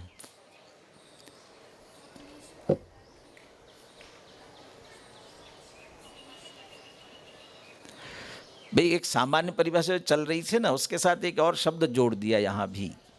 एक तो ज्ञानी श्रावक की योग आंशिक शुद्धि, लेकिन उसको दान कैसे कहा जाए? वैसे सब में यदि जोड़ो ना निश्चय की तरफ से, तो वहाँ जोड़ सकते हो। देव पूजा, गुरु उपासना, स्वाध्याय, उनमें भी वह आंशिक शुद्धि में स्व का निर्णय, स्व अध्याय, देव पूजा, मैं ही सच्चा देव हूँ ऐसा जानकर अपनी लीनता हो रही है, इसलिए उसको निश्चय स्तुति। निश्चय स्तुति में भी यही कहा ना, अपनी आत्मा को जानकर उसमें लीन होना, वो निश्चय स्तुति है। वो आंशिक शुद्धि में आत्मा को जानकर आत्मलीनता हो रही है।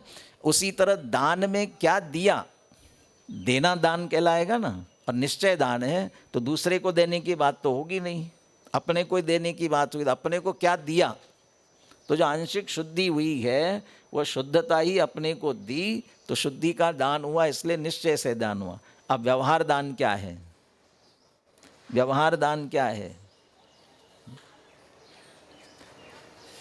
बोलो, कुशाग्र के पीछे नाम भी बोलो, जोर से बोलो। अब माइक नहीं है, वैसे बोलो जोर से। निश्चय दान की इतनी चर्चा कर लिए, व्यवहार दान पूछ रहे हैं।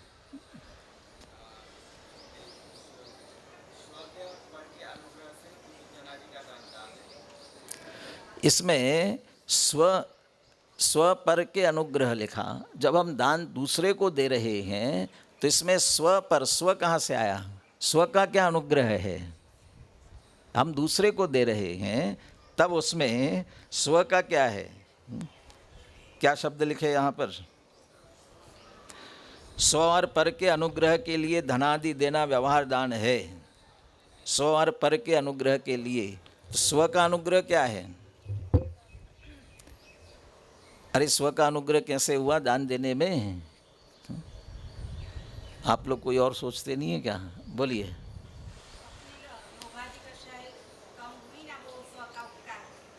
जब दे रहे हैं उतना देने का परिणाम आ रहा है, इसका मतलब परिग्रह कम हो रहा है, लोभ कम हो रहा है, तो अपना उपकार हुआ ना, तो स्व पर अनुग्रह हुआ। धनादि शब्द लिखा है। धनादि, आदि शब्द से क्या समझेंगे? ये तो कोई कठिन प्रश्न नहीं है ना। बोलो 2-3 आप लोग बोलो, आपसे ही पूछ रहे। हाँ, आदि शब्द, धनादि, देना, इसको व्यवहार से नहीं, आपसे नहीं, ये बच्ची से पूछ। हाँ, धनादि देना, आदि माने और क्या क्या देना? हाँ, और और अरे जीवन दान देना, अभय दान, इसलिए 4 भेद किए ना, ये देना। इसमें से सबसे ज़्यादा स्व का अनुग्रह कौन से दान में होता है? स्व का अनुग्रह कौन से दान में होता है? वहाँ देना जरा माइक उधर से, लेडीज में। वो आप कक्षा में हमको ध्यान ही नहीं रहता है। ज्ञान दान, हाँ, क्यों? उसमें हमारा ज्ञान भी कम नहीं होता है और दूसरों का ज्ञान भी बढ़ता है और हमारा ज्ञान भी बढ़ता है। जब हम ज्ञान दान देते हैं तब, अच्छा बाकी जब देते हैं ना तो दे देते हैं, लेकिन ज्ञान दान करते समय पहले स्वयं को समझना होता है। स्वयं समझते हैं तब देते हैं, इसलिए ज्ञान दान में सबसे ज़्यादा स्व का अनुग्रह होता है। अंतिम प्रश्न क्या है इसमें? हाँ, दोनों में अंतर क्या है? निश्चय आवश्यक और व्यवहार आवश्यक में अंतर क्या है? निश्चय आवश्यक, व्यवहार आवश्यक में अंतर क्या है? इधर पीछे दूसरा भी माइक शुरू हुआ।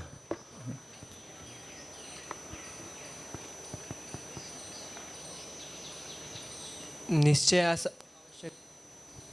आवश्यक में हमें शुद्ध परिणति, शुद्ध धर्म की परिणति होती है, और व्यवहार आवश्यक में हम जो व्यवहार में करते हैं वो सब होता है, मतलब कि अच्छा, दान देना। हाँ, और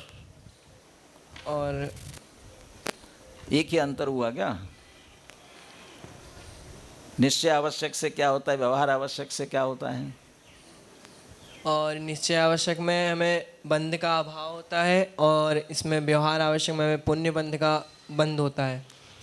पुण्य बंध का बंध होता है, मतलब पुण्य बंध मतलब बनता है। हाँ, और कुछ है? 2 ही अंतर है ना? अच्छा, शुद्ध परिणति, निश्चय आवश्यक शुद्ध परिणति है, और दूसरा बाहर है शुभोपयोग है। तो धर्म किसे कहेंगे? धर्म किसे कहेंगे? अरे धर्म किसे कहेंगे? तुमसे ही पूछ रहे। शुद्ध परिणति को। और फिर बाकी धर्म नहीं है, पाप कर रहे हैं। अरे बाकी को भी धर्म कहेंगे व्यवहार से। जब ये अंदर निश्चय होता है तो उसके साथ, कल आया था ना मोक्ष मार्ग, व्यवहार मोक्ष मार्ग। किसे कहा था व्यवहार मोक्ष मार्ग? अरे व्यवहार मोक्ष मार्ग किसे कहा था? मोक्ष मार्ग तो है नहीं, लेकिन मोक्ष मार्ग का 2 शब्द आए थे ना, निमित्त व सहचारी है। तो ज्ञानी श्रावक के लिए उसकी अपनी वह दशा बनाए रखने के लिए निमित्त है, और उस ज्ञानी को इस प्रकार के परिणाम आते ही है, जिसके एक तरह से सहचारी है। निश्चय आवश्यक, व्यवहार आवश्यक, ये निश्चय आवश्यक जिनके हो उन्हें व्यवहार आवश्यक करने की आवश्यकता है कि नहीं है? निश्चय आवश्यक, व्यवहार आवश्यकों में जिनके निश्चय आवश्यक प्रकट हो गए, व्यवहार आवश्यक करने की आवश्यकता है कि नहीं है? बोलो।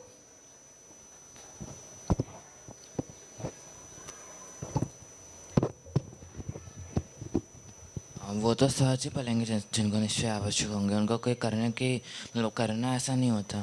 फिर वो उनको सहज पलेंगे, मतलब जैसे निश्चय होगा तो। अच्छा बैठिए। जैसे ये तो आवश्यकों की बात अपन गृहस्थ की कर रहे हैं। मुनिराज में, मुनिराज के भी आवश्यक होते हैं। अब मुनिराज के आवश्यकों में सारे आवश्यकों का पालन करना उन्हें आवश्यक है। 28 मूल गुणों का पालन करना उन्हें आवश्यक है कि नहीं है? अभी अपन ने प्रारंभ में चर्चा की थी, वास्तविक आवश्यक क्या है? एक ही आवश्यक है। कौन सा? आत्मलीनता। और जब आत्मलीनता हो रही हो तो बाकी के आवश्यक नहीं है। जैसे बाहुबली मुनिराज कितने महीने के लिए तपश्चर्या में खड़े रहे थे? 1 वर्ष, 12 महीने खड़े रहे ना। अब 12 महीने खड़े रहे, तब वे मुनिराज थे 28 मूल गुणों का उनका पालन हो रहा था कि नहीं हो रहा था। यदि नहीं हो रहा है तो मुनि नहीं कहलाएंगे। और छठ आवश्यक कहे हैं, आवश्यक तो जरूरी है, करना ही है। और जब वे 1 वर्ष तक खड़े हैं, कुछ नहीं कर रहे हैं, तो कहाँ स्तुति वंदना कहाँ हो रही है? आवश्यक है ना उनके। और अच्छा, एक गृहस्थ और मुनिराज के आवश्यकों में सामान्य आवश्यक कौन सा है? मतलब दोनों में है। कौन सा?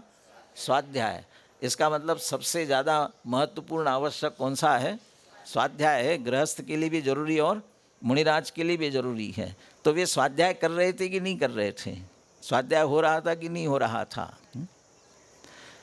अरे ये सब आवश्यक, वो जो आत्मलीनता वाला आवश्यक है वो नहीं हो पा रहा हो और उसमें सहायक निमित्त और सहचारी, तब वो करने की आवश्यकता होती है। इससे अधिक दूर न चले जाएं। इसलिए ज्ञानी को कहते हैं अशुभ से बचने के लिए उन्हें भी ऐसा विकल्प आता है। अशुभ में चले जाएंगे तो फिर जो शुद्धता है वो बनी नहीं रहेगी, इसके लिए करते हैं। और जब वो शुद्धता में है तो फिर कहाँ आवश्यकता है? एक व्यक्ति को नींद नहीं आती थी, उसके नौकर की ड्यूटी लगा दी थी कि इतने बजे उनको बराबर नींद की गोली देनी है। और एक दिन उनको सहज ही जिस समय गोली लेते थे ना, उस समय नींद लग गई, बहुत अच्छी गहरी नींद लगी हुई थी। और नौकर ने क्या किया? हिला डुला करके जगा दिया। और जगा करके, क्या बात है, क्यों जगा रहे हैं? गोली देनी थी। कौन सी गोली? नींद की गोली। किसके लिए? नींद आने के लिए। और क्या हो रहा था? नींद आ रही थी। तो नींद आ गई हो, फिर भी उठ करके नींद की गोली लेना, और फिर अब नींद टूट गई ना, और फिर गोली ले ली तो उतनी और देर हो गई कि नहीं हुई? ऐसे आवश्यक सभी के वह लीनता में जब नहीं रह पाते हैं तब उसके सहायता के लिए। इन सब में आवश्यकों में निश्चय आवश्यक कितने और व्यवहार आवश्यक कितने? निश्चय आवश्यक कितने? 1 और व्यवहार आवश्यक 6 तो यहाँ गिना दिए। ऐसे और भी भेद हो सकते हैं। श्रीमद जी का एक दोहा आता है, वो लिखते हैं, एक होय तृण काल मां परमार्थनो पंथ, और प्रेरे जे परमार्थ ने ते व्यवहार संबंध। परमार्थ का मार्ग तो एक है, निश्चय तो एक ही है। और दोनों देखो, निश्चय एक है तो निश्चय की क्रिया भी एक है। शुद्ध परम शुद्ध निश्चय नहीं का विषयभूत शुद्ध आत्मा जब वहाँ पहुँचते हैं ना, वो निश्चय रह जाता है, उसके लिए बाकी सब नीचे नीचे के व्यवहार हो जाते हैं। तो एक वो निश्चय है। ऐसे ही वो निश्चय की क्रिया भी एक ही है, वो शुद्ध आत्मा को जानकर पहचान कर उसमें लीन होना, वही एक क्रिया है बस। अब व्यवहार क्या है? बस उसके लिए जो सहायक वो व्यवहार कहलाएंगे। और यदि कदाचित उसके सहायक नहीं होंगे ना तो व्यवहार भी नहीं कहलाएंगे। विधान पूजा भक्ति करते समय इतना जो, अब तो डीजे ही कहना पड़ेगा, हाँ, डीजे लगा लेते हैं, वो व्यवहार है कि नहीं है? उसको व्यवहार कह सकते हैं कि नहीं कह सकते? ये संगीत और ये सभी कह सकते हैं कि नहीं? नहीं कह सकते हैं। अरे जिनका मन नहीं लगता हो, उनको मन लगाने के लिए, उनको आकर्षित करने के लिए, वो आकर्षित हो तो उसके लिए। लेकिन हम उसको संगीत का ही मज़ा लेने लगे तो फिर वो उसका निमित्त भी नहीं कहलाएगा, तो आवश्यक भी नहीं कहलाता है। चलिए, पूजा विधि और फल, इसकी भी चर्चा जल्दी से कर लेते हैं। पूजा किसकी और क्यों की जाती है? पूजा किसकी और क्यों की जाती है? पूजा का स्वरूप तो, चलिए पूजा का स्वरूप भी बता दो उसके साथ में। पूजा किसे कहते हैं, किसकी की जाती है, क्यों की जाती है?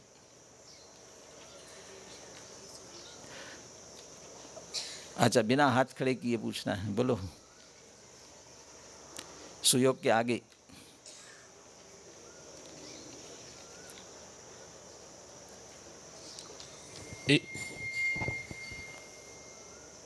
इष्ट देव सतगुरु का गुणों का स्तवन करना ही पूजा है। और दूसरा प्रश्न है पूजा क्यों की जाती है। तो देव सतगुरु का गुरु स्तवन कर रहे हैं तो उन जैसा बनने के लिए दृष्टि से वहाँ वो पाठ के आधार से बोलो कौन से नंबर का है।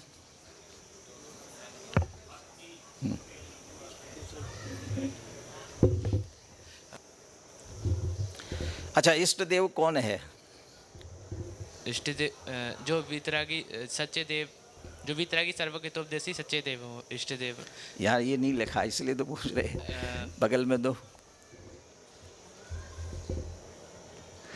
मिथ्यात्व राग द्वेष आदि का अभाव जिनका हो गया है उन्हें इष्ट देव कहते हैं। और उसके साथ क्या प्रकट हुआ? उसके साथ पूर्ण ज्ञानी हो गए, अनंत दर्शन, अनंत ज्ञान, अनंत सुख, ये सब प्रकट हो गया। अरे असली शब्द छोड़ रहे हो उसमें से। पूर्ण सुखी हो गए। हाँ, पूर्ण सुखी हुए वे क्या है?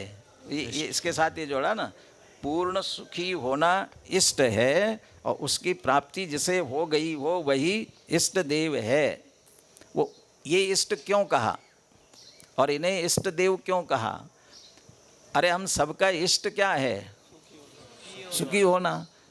और वह सुख कौन सा सुख? 5 इंद्रिय विषय भोगों का सुख, वो इष्ट है? क्यों नहीं है इष्ट? क्योंकि उससे आकुलता ही मिलती है, इसलिए वो वास्तव में इष्ट नहीं है। इसलिए आकुलता का अभाव करने वाला, मिथ्यात्व रागादि इन दोषों का अभाव करना, और उसका अभाव पूर्ण ज्ञान होने पर होता है, इसलिए पूर्ण ज्ञान प्रकट करना और सुख प्रकट करना। माने वास्तव में इष्ट तो सुख है। तो जिनने ये प्रकट कर लिया हो वो हमारे लिए इष्ट देव है। तो देव तो पूर्ण ज्ञानी पूर्ण सुखी हो गए हैं, और शास्त्र और गुरु हमारे लिए इष्ट कैसे हुए हैं? शास्त्र और गुरु हमारे लिए इष्ट कैसे हुए?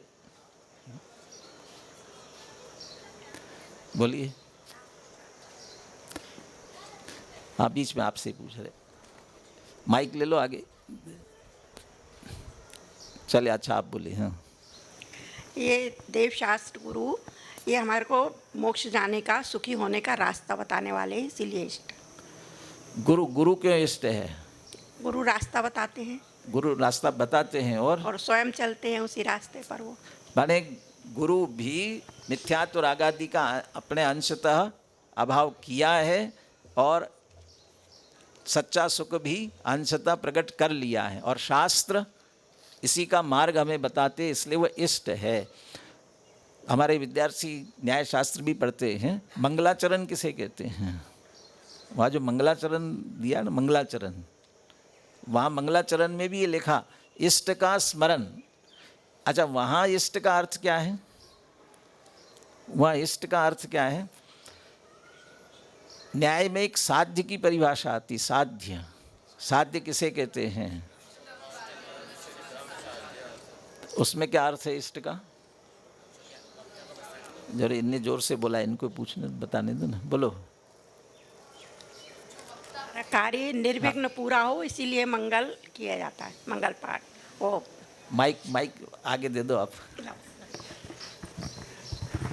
इनको पूछ रहे हैं। हाँ, जो वादी का अभिप्राय हो, मतलब जो वादी को इष्ट हो उसे इष्ट कहा था। माने वो मानता हो, उसकी जो मान्यता हो वो इष्ट। उसी अपेक्षा यहाँ इष्ट देव लिया जाए तो क्या होगा? यहाँ इष्ट माने जिन्हें हम मानते हैं, जो हमारे देव है वो हमारे लिए इष्ट है। और वो इष्ट क्यों, अब उन्हें इष्ट क्यों कहा गया है? वो हमारा जो मत होता है ना, वो इष्ट है हमारा, हम मानते हैं वो। क्यों? क्योंकि वह सही है, उससे हमारा कल्याण होगा, ऐसा मानते, इसलिए वो हमारा इष्ट होता है। ऐसे ये इष्ट देव भी, टोडरमल जी ने भी परमेष्टि शब्द के 2 तरह से अर्थ किए। परमेष्टि 2 तरह से अर्थ किया। किसको है ख्याल में है? बोलो। पहले तो परम पद में जो स्थित है वो परमेष्टि, और जो परम इष्ट है वो परमेष्टि। तो वहाँ इष्ट का अर्थ क्या किया? जो मतलब वीतरागी और सर्वज्ञ, वो वीतरागता और वीतराग विज्ञानता से जोड़ते हैं। जीव राग और अज्ञान के कारण दुखी है और हमें सुखी होना है, तो राग और ज्ञान अज्ञान का अभाव जिन्होंने किया, इसलिए वीतराग विज्ञानता।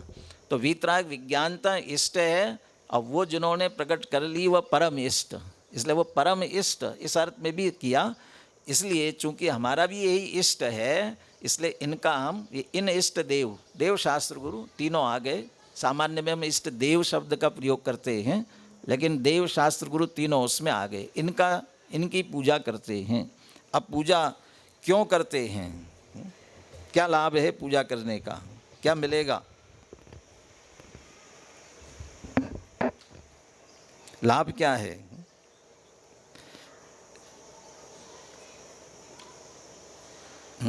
आपको बगल में बोल देना।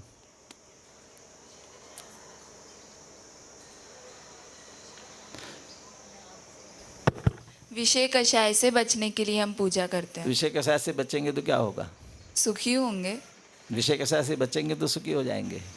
हाँ, अकेले बचेंगे तो नहीं, मिटाने के लिए उनको। माने विषय कषाय से बचकर अपने में आने के लिए माने तो लौकिक लाभ मिलता है कि नहीं मिलता है? लौकिक लाभ मिलता है कि नहीं मिलता है? पूजा करने से लौकिक लाभ भी मिलेगा कि नहीं मिलेगा? बोलिए, पीछे दीजिए। लौकिक लाभ के लिए तो हमें पूजा करनी ही नहीं है, हमें तो भगवान बनने के लिए, उनके जैसे गुण प्रकट करने के लिए ही पूजा करनी है। मिलेगा कि नहीं मिलेगा? हमें मांगना ही नहीं है, सोचना ही नहीं है मिलेगा नहीं मिलेगा। वो करता है ही नहीं, किसी का कुछ करते ही नहीं है, तो ऐसा होगा भी। फिर भी बालोक में आजकल बहुत चलता है ना, by one get one free. तो गेट वन फ्री वाला कुछ तो होता होगा ना, कि नहीं होता है? होता है कि नहीं होता है? हाँ, उनको ये लग रहा है ऐसा कह भी देंगे तो अभी मिथ्यात्व का दोष लग जाएगा। अच्छा, बोलो आप बाजू में। होता है। क्या होता है, कैसे होता है? पुण्य भाव बनता है, उसके साथ साथ शुभ भाव होते हैं तो पुण्य बनता है। अभी अपने निश्चय आवश्यक, व्यवहार आवश्यक और उसके अंतर भी देखा था ना। तो निश्चय आवश्यक तो शुद्ध परिणति है, उससे कोई आश्रव बंध नहीं होता, बल्कि संवर निर्जरा ही होती है। लेकिन जो व्यवहार आवश्यक था वह पुण्याश्रव पुण्य बंध का कारण, तो उस जो पुण्याश्रव पुण्य बंध होता है उसका उदय आने पर लौकिक प्राप्ति होती है, परंतु उसके लिए किया जाए तो नहीं होगी। क्यों नहीं होगी? उसके लिए किया जाए तो वो तो हमने कषाय की पूजा कहाँ की, गुणों का स्मरण कहाँ किया।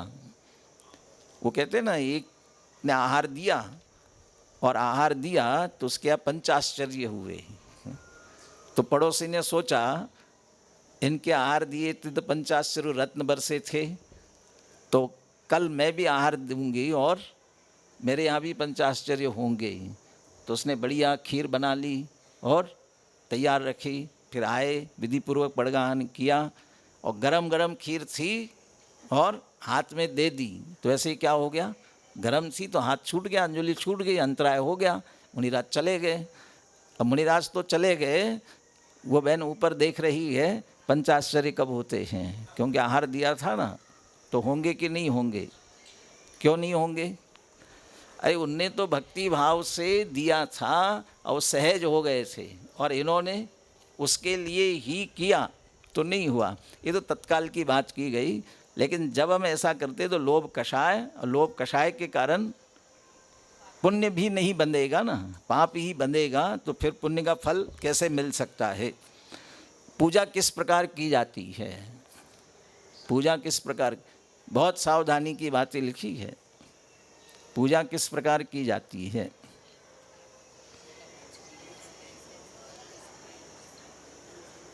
बोलो निवेश।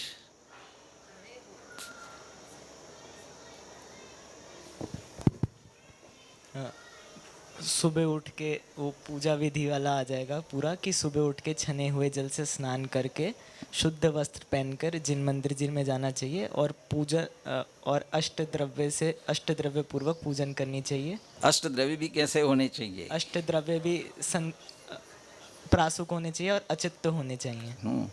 और कैसे? एक शब्द और, वो मुझे वो शब्द पीछे याद आ रहा था। एकाग्र चित्त। एकाग्र चित्त। वैसे तो एकाग्रचित्त सब में ही होना चाहिए, चाहे आपका देव पूजा हो, गुरु उपासना हो, स्वाध्याय हो, सब में एकाग्रचित्त होना चाहिए। अब इन सब बातों का हम ध्यान रखते हैं कि नहीं रखते हैं? कैसे जाना चाहिए? नहा धोकर ही जाना चाहिए। और नहा धोकर के भी कैसे? शुद्ध वस्त्र पहन करके। क्यों जाना चाहिए? अरे डॉक्टर भी एक ऑपरेशन करने जाता है ऑपरेशन थिएटर में, तो कैसे जाता है? पूरी तरह से। क्यों? यदि कुछ भी जर्म्स रहे तो बाधक बनेंगे ना। ऐसे ही यदि हमने मैले कुचले कपड़े पहने हुए हैं, फिर निमित्त एक संबंध तो होता ही है ना। अरे हम भी सुबह नहा धो करके अच्छे कपड़े पहन करके तैयार होके खड़े होते हैं, वो परिणाम, और बिस्तर से उठ करके वैसे ही खड़े होते, उस समय के परिणाम, दोनों में कोई अंतर होता है कि नहीं होता है? उत्साह कब आता है? और अरे नहा धो करके कल के कपड़े पहने हो और जिस दिन धुले हुए दूसरे अच्छी तरह प्रेस किए हुए कपड़े पहने हो, कुछ अंतर लगता है कि नहीं लगता है? लगता है ना। वह ऐसे ही मंदिर जाते समय भी जब धुले हुए धोती दुपट्टा पहन करके फिर जा रहे हैं तो परिणाम में भी कोई फर्क आता है। इसलिए नहा धो करके शुद्ध धुले हुए वस्त्र पहन कर ही जाना चाहिए। और ये विधि ठाड़ो होए के प्रथम पढ़े जो पाठ, खड़े हो करके पूजा की विधि तो खड़े होकर पूजन करने की ही है। अच्छा, खड़े होकर के पूजन क्यों करना चाहिए? खड़े होकर पूजन क्यों करना चाहिए? अरे क्यों करना चाहिए? चले अब सामूहिक ही पूछ लेते हैं। हाँ जी, दो बातें हैं, एक तो विनय है और दूसरा प्रमाद भी नहीं आना चाहिए। इसके लिए खड़े होकर के करना चाहिए, प्रासुक द्रव्य से और एकाग्रचित्त होकर के। एकाग्रचित्त सबसे ज़्यादा जरूरी है, बाकी तो सब आलम्बन है। एकाग्रचित्त होकर के करना। प्रासुक द्रव्य का अर्थ क्या है? प्रासुक द्रव्य माने क्या? प्रासुक द्रव्य किसे कहते हैं? प्रासुक नाम नहीं है क्या किसी का? बोलो आराम।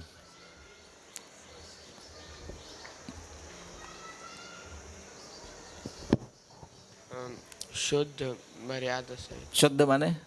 शुद्ध। अच्छा, धो करके शुद्ध कर लिए हैं ऐसे? नहीं, उसमें कोई मल वगैरह नहीं है, जीव जंतु नहीं है उसमें। अरे अचित्त, यहाँ प्रासुक शब्द जो है मुख्य रूप से अचित्त के लिए है। अचित्त माने सचित्त पूजा नहीं करनी है। सचित्त पूजा जो हरे फलादिक है, या जो भी हम सूखे ही चावल इत्यादि चढ़ाना, सूखे हो, बादाम इत्यादि भी सूखे हो, माने जिनमें जीव नहीं है, ऐसे अचित्त। पानी को भी गर्म करते हैं ना, तो उसे प्रासुक कहते हैं। तब वो गर्म करने पर प्रासुक हुआ, क्योंकि वो भी जीव जंतु से रहित तो हुआ, छान करके किया तब वास हुआ। ऐसे ही बाकी के जो आठों द्रव्य चढ़ा रहे हैं वो भी अचित्त ही होना चाहिए। सचित्त पूजा, अचित्त पूजा। सचित्त पूजा करनी चाहिए कि नहीं करनी चाहिए? सचित्त पूजा करनी चाहिए कि नहीं करना चाहिए? मैं कहता हूँ सचित्त पूजा करनी चाहिए। हाँ, क्या मतलब? हाँ, वो सचित्त माने सचित्त हरे फल फूल आदि तो नहीं चढ़ाना है, लेकिन एकाग्र चित्त होकर के सचित्त चित्त सहित ही पूजा निश्चित रूप से करनी चाहिए। ठीक है। आठों द्रव्य आवश्यक हैं क्या? आठों द्रव्य नहीं है। क्यों भाई? अष्टद्रव्य से पूजा करनी तो आठों द्रव्य आवश्यक है, लेकिन जब जो दर्शन करने जाते हैं, देखो वो समय के अनुसार पूजा 3 प्रकार, छोटी बड़ी मझोल। जब जैसा मौका देखा वैसे दी खोल। भाई अपने अपनी भी समय के अनुसार है। जिस दिन अपने को समय विधान होता है तो पूरा विधि पूर्वक करते हैं, नहीं हो तो करना तो पूरी अष्टद्रव्य से जो विधि पूरी दी है उस विधि पूर्वक ही करना चाहिए। अब समय नहीं है तो हम अकेले दर्शन करने जा रहे हैं, तो वहाँ अब दर्शन करने के लिए जाते हैं, तब 1 द्रव्य 2 द्रव्य 3 द्रव्य जैसे सुविधा अनुसार ले करके जाते हैं। बहुत जगहों पर तो अकेले चावल ही लेकर के जाते हैं। तो अकेला चावल लेकर के गए तो एक द्रव्य से, तो वह भी हमारा भाव चढ़ाने के लिए होता है, तो उतना हम लेकर के जा रहे थे। एक द्रव्य से, दो द्रव्य से, वो दर्शन करना भी एक तरह से पूजा में शामिल है, लेकिन चूँकि पद्धति अष्टद्रव्य की पूरी है, वह अष्टद्रव्य पूर्वक विधि पूर्वक ही पूजन करनी चाहिए। और क्या है इसमें, कोई और चर्चा? पूरी विधि समझाओ भाई, कैसे समझाएंगे? पूजन की पूरी विधि कैसे समझाएंगे? विचार ये कर रहे हैं कि कल तो आप परीक्षा देंगे, परसों क्या करेंगे? सुबह अजय, परसों क्या करेंगे? तो परसों सुबह आप सबको पूजन में आना है, और पूजन में आना है तो वहाँ आपको फिर पूजा की विधि बता देंगे, ठीक है ना? तो सबको 6:30 बजे धोती दुपट्टा पहन करके सब आइए। तो वहाँ आपको, तो 4 तारीख को फ्री है ना? कौन कौन आएगा? तेरा हाथ खड़े किए देखना कौन कौन है। हाँ देखो, आपने हाथ खड़ा किया, ध्यान रखना। और बाकी सबको भी आना ही है, ठीक है ना? और वहाँ फिर विधि पूर्वक उस दिन अपन पूजन करते हैं। चलिए संयम जी।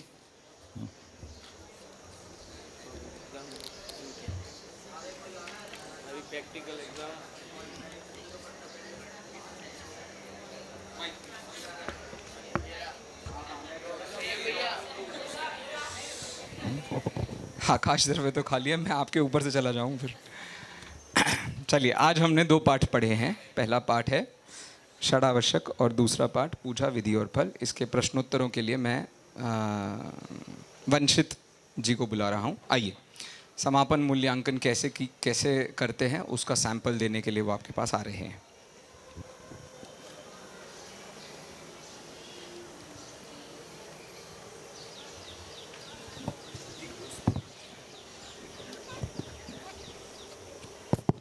हल अभी हमने षड आवश्यक और पूजा विधि और फल, ये दोनों पाठ यहाँ से आदरणीय भाई साहब के द्वारा सुने। उसमें से कुछ प्रश्न हैं। सबसे पहले तो एक परिस्थिति खड़ी होती है कि एक व्यक्ति है, अब वो व्यक्ति रोज़ मंदिर जाता है। अब वो व्यक्ति रोज़ मंदिर जाता है और ज़ोर ज़ोर से पाठ करता है, बहुत ज़ोर ज़ोर से गुनगुनाता है। लेकिन उसके बाद जब वो एक बार मंदिर से जा रहा था तो फिर उसको फ़ोन आया कि बिज़नेस में कुछ घाटा हो गया। फिर से अंदर जल्दी से वो दौड़ के मंदिर में गया और वो भगवान से मांगने लगा कि भगवान आज मेरा घाटा हो गया, आप थोड़ा सा फ़ायदा करवा देना। अब इस परिस्थिति में उस व्यक्ति को वास्तव में व्यवहार देव पूजा भी कहेंगे या फिर नहीं कहेंगे?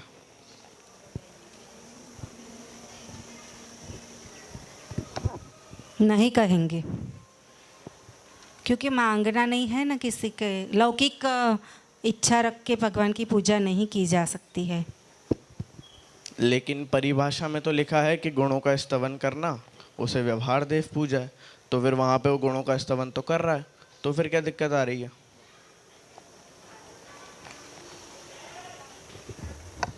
क्योंकि उसने सच्चे देव का स्वरूप नहीं समझा कि वो बीतरागी होते हैं। बिल्कुल, वहाँ पे ये भी लिख रहा है कि वास्तविक देव का स्वरूप समझकर फिर गुणों का स्तवन करना वह वास्तव में व्यवहार देव पूजा है। अच्छा, अगला प्रश्न। मोहन नाम का एक लड़का है। अब वो मोहन नाम के जहाँ पर रहता है उस नगर में एक मुनिराज आए। अब वो मुनिराज आए, उसने सुना तो वो रोज़ शाम को उनके वैयावृत्ति करने जाता था, पैर वगैरह सब कुछ दबाता था, तो यथा योग्य वैयावृत्ति करता था। लेकिन अब एक दिन उसका दोस्त जो राम है, राम ने उससे पूछा कि भैया आप रोज़ मुनिराज की भक्ति क्यों कर दो, वैयावृत्ति क्यों कर दो? तो उसने ये जवाब दिया कि भैया इन मुनिराज के नगर में चर्चे चल रहे हैं कि अगर इनकी आप वैयावृत्ति करो तो फिर आपका जो पारिवारिक माहौल है ना वो बिल्कुल बढ़िया रहता है। तो फिर बताइए, वहाँ पर वो जो गुरु उपासना है वो गुरु उपासना का वास्तविक स्वरूप समझा या फिर वो गुरु उपासक कहलाएगा या फिर नहीं? नहीं। क्यों? परिभाषा साथ में बताइए।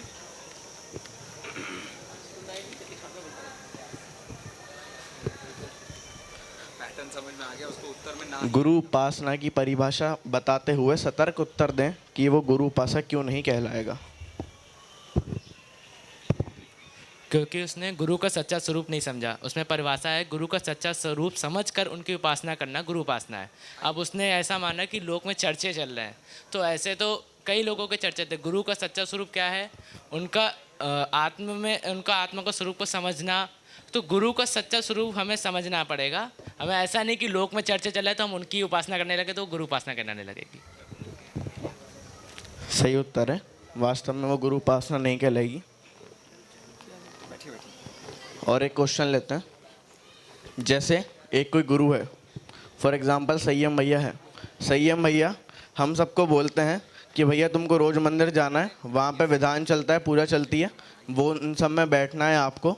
लेकिन अब संयम भैया खुद ही पूजन विधान में नहीं जाते भाई साहब। अब फॉर एग्जांपल, नहीं बिल्कुल भैया के तौर पे, नहीं फॉर एग्जांपल अगर वो नहीं जाए, लेकिन उनने हमको वीतरागी मार्ग पे लगा दिया कि भैया आपको यहाँ पर जाना है, वास्तविक देव का स्वरूप आदि समझना है, तो फिर ऐसे गुरु जो हैं आदर योग्य तो है, लेकिन पूजने योग्य है क्या? पूजन विधि और फल, पूजा विधि और फल, इसके आधार पर बताएं।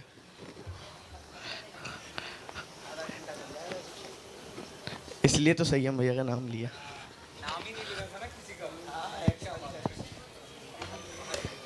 उनका यथा योग्य आदर करना ज़रूरी है, पर उन्होंने मोह राग आदि का अभाव नहीं किया है, तो वो अष्ट द्रव्य से पूजा नहीं, मतलब गुरु का जैसा गुरु के प्रति आदर है वैसा नहीं करना, सच्चे गुरु का आदर नहीं करना चाहिए। लेकिन अगर वो गुरु सम्यक दृष्टि हो, खुद चतुर्थ गुणस्थान वर्ती हो, और उसने हमको बताया हो कि उनकी पूजा आदि करनी चाहिए, तो फिर तो हम उनकी पूजा कर सकते हैं, क्योंकि अब तो सम्यक दृष्टि है।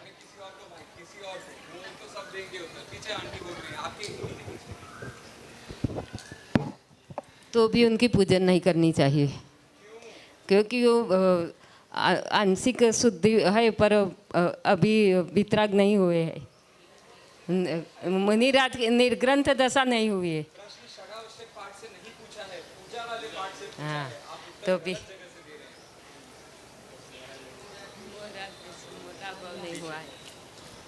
मोह राग द्वेष भाव का अभाव नहीं हुआ ना, इसीलिए।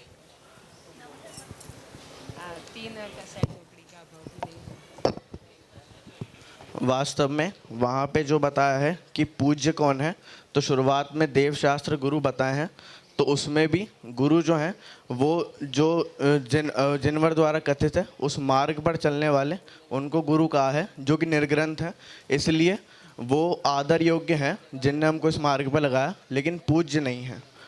इस प्रकार यहाँ पे प्रश्न का कार्यक्रम समाप्त होता है। अब आदरणीय संयम भैया। समापन मूल्यांकन में इन्होंने भावभाषण प्रश्न पूछे कि नहीं पूछे, जीवनोपयोगी प्रश्न पूछे कि नहीं पूछे, इन्होंने पारिभाषिक प्रश्न पूछे कि नहीं पूछे? नहीं पूछे। अच्छा, अरे वो भावभाषण के बाद पूछना अलग बात है, अलग से प्रश्न पूछना अलग बात है। चलिए, आज की चर्चा को हम यहीं विराम देते हैं। आगामी प्रशिक्षण संबंधी विशेष चर्चाओं के लिए हम थोड़ी देर में चर्चा करेंगे और उसके संबंध में सारे अध्यापकगण बताएंगे। मैं इस सारे के सारे सत्र के लिए हमारे सारे अध्यापकगण यहाँ सामने बैठे हैं, उन सबको बहुत बहुत धन्यवाद ज्ञापित करता हूँ। यदि अभ्यास कक्षाएं नहीं हो तो फिर तत्व ज्ञान का अभ्यास नहीं हो सकता। तच्चाणेषण काले समयम बुद्धेहि जुत्तिमज्ञेन। इसका मतलब ये है कि अन्वेषण के काल में ही युक्ति पूर्वक जब तक आपने तत्व ज्ञान नहीं सीखा तब तक आप उसके संबंध में कभी भी निर्विकल्प अवस्था को प्राप्त नहीं कर पाएंगे। तो ऐसे हमारे अध्यापकों को हम बहुत बहुत धन्यवाद देते हैं। अभी मैं प्रत्येक अध्यापक से निवेदन करता हूं कि वे अपना स्थान बता दें कि कहां पर और कितने बजे परीक्षा होने वाली है। मेरे से ही शुरू करता हूं। संयम जी की कक्षा की परीक्षा नहीं के विद्यार्थियों का परीक्षण E10 में 1:30 बजे से होगा। आप सभी समय का विशेष ध्यान रखें। हाँ, रितेश जी की जो कक्षा है उनके जो बच्चे हैं वो B9 में अभी 9:30 बजे पहुंचना था, 9:30 तो बज गए हैं, लेकिन अब यहाँ से जाएंगे तो 2-5 मिनट में आप वहाँ पहुँच जाएँ। आपका प्रैक्टिकल वहीं से होगा और मेरी कक्षा के जो भी स्टूडेंट्स हैं वो यहीं बैठे रहेंगे, उनका यहीं से एग्ज़ाम हमारे आदरणीय रितीश जी साहब लेंगे, ठीक है ना। अब आप जगह दूसरी देखिए ना। अच्छा, आपके कमरे में बिठा लो। E9 में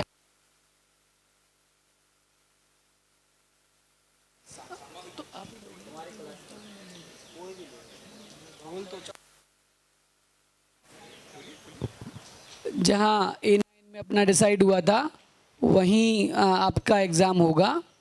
अब 9:30 बजे का बोला था, तो अभी अपन पहुँच के 9:45 जो भी टाइम पहुँचते हैं उस समय। गणतंत्र जी की जो कक्षा में हैं वे सभी मेरे रूम G3 में उपस्थित होंगे और वहीं होगा अभी, ठीक है। इस कार्यक्रम के बाद सीधे आपको वहाँ पहुँचना है और वहीं होगा उनका एग्ज़ाम। और जो मेरी कक्षा वाले हैं उनका 1:30 बजे, हाँ भोजन के बाद आपके रूम में, हाँ भोजन के बाद आपके नहीं 1:30 बजे लेकिन 1:30 बजे। प्रांजल, मेरी कक्षा जहाँ होगी A9 में, वहाँ प्रांजल जी पहुँच रहे हैं आपका एग्ज़ाम लेने के लिए। महावीर जी की कक्षा के कौन कौन है, कितने लोग हैं? हैं वहाँ अभी तुरंत 10 मिनट बाद वहाँ इकट्ठे हो जाना लास्ट वाले रूम में, ठीक है। और नहीं अभी हो जाना।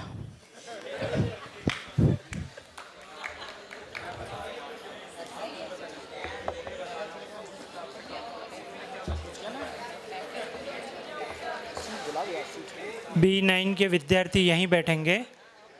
B9 में क्लास जो लगती थी निखिलेश जी लेते थे, वो समस्त छात्राध्यापक गण यहीं इसी सभा कक्ष में विराजमान रहेंगे। उनका प्रैक्टिकल एग्ज़ाम अभी तुरंत प्रभाव से आरंभ हो रहा है।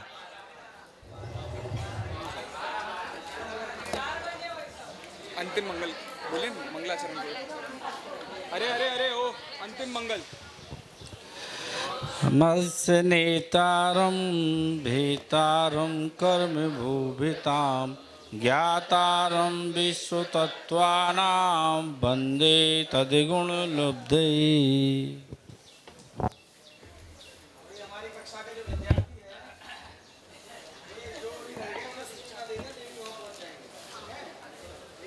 B9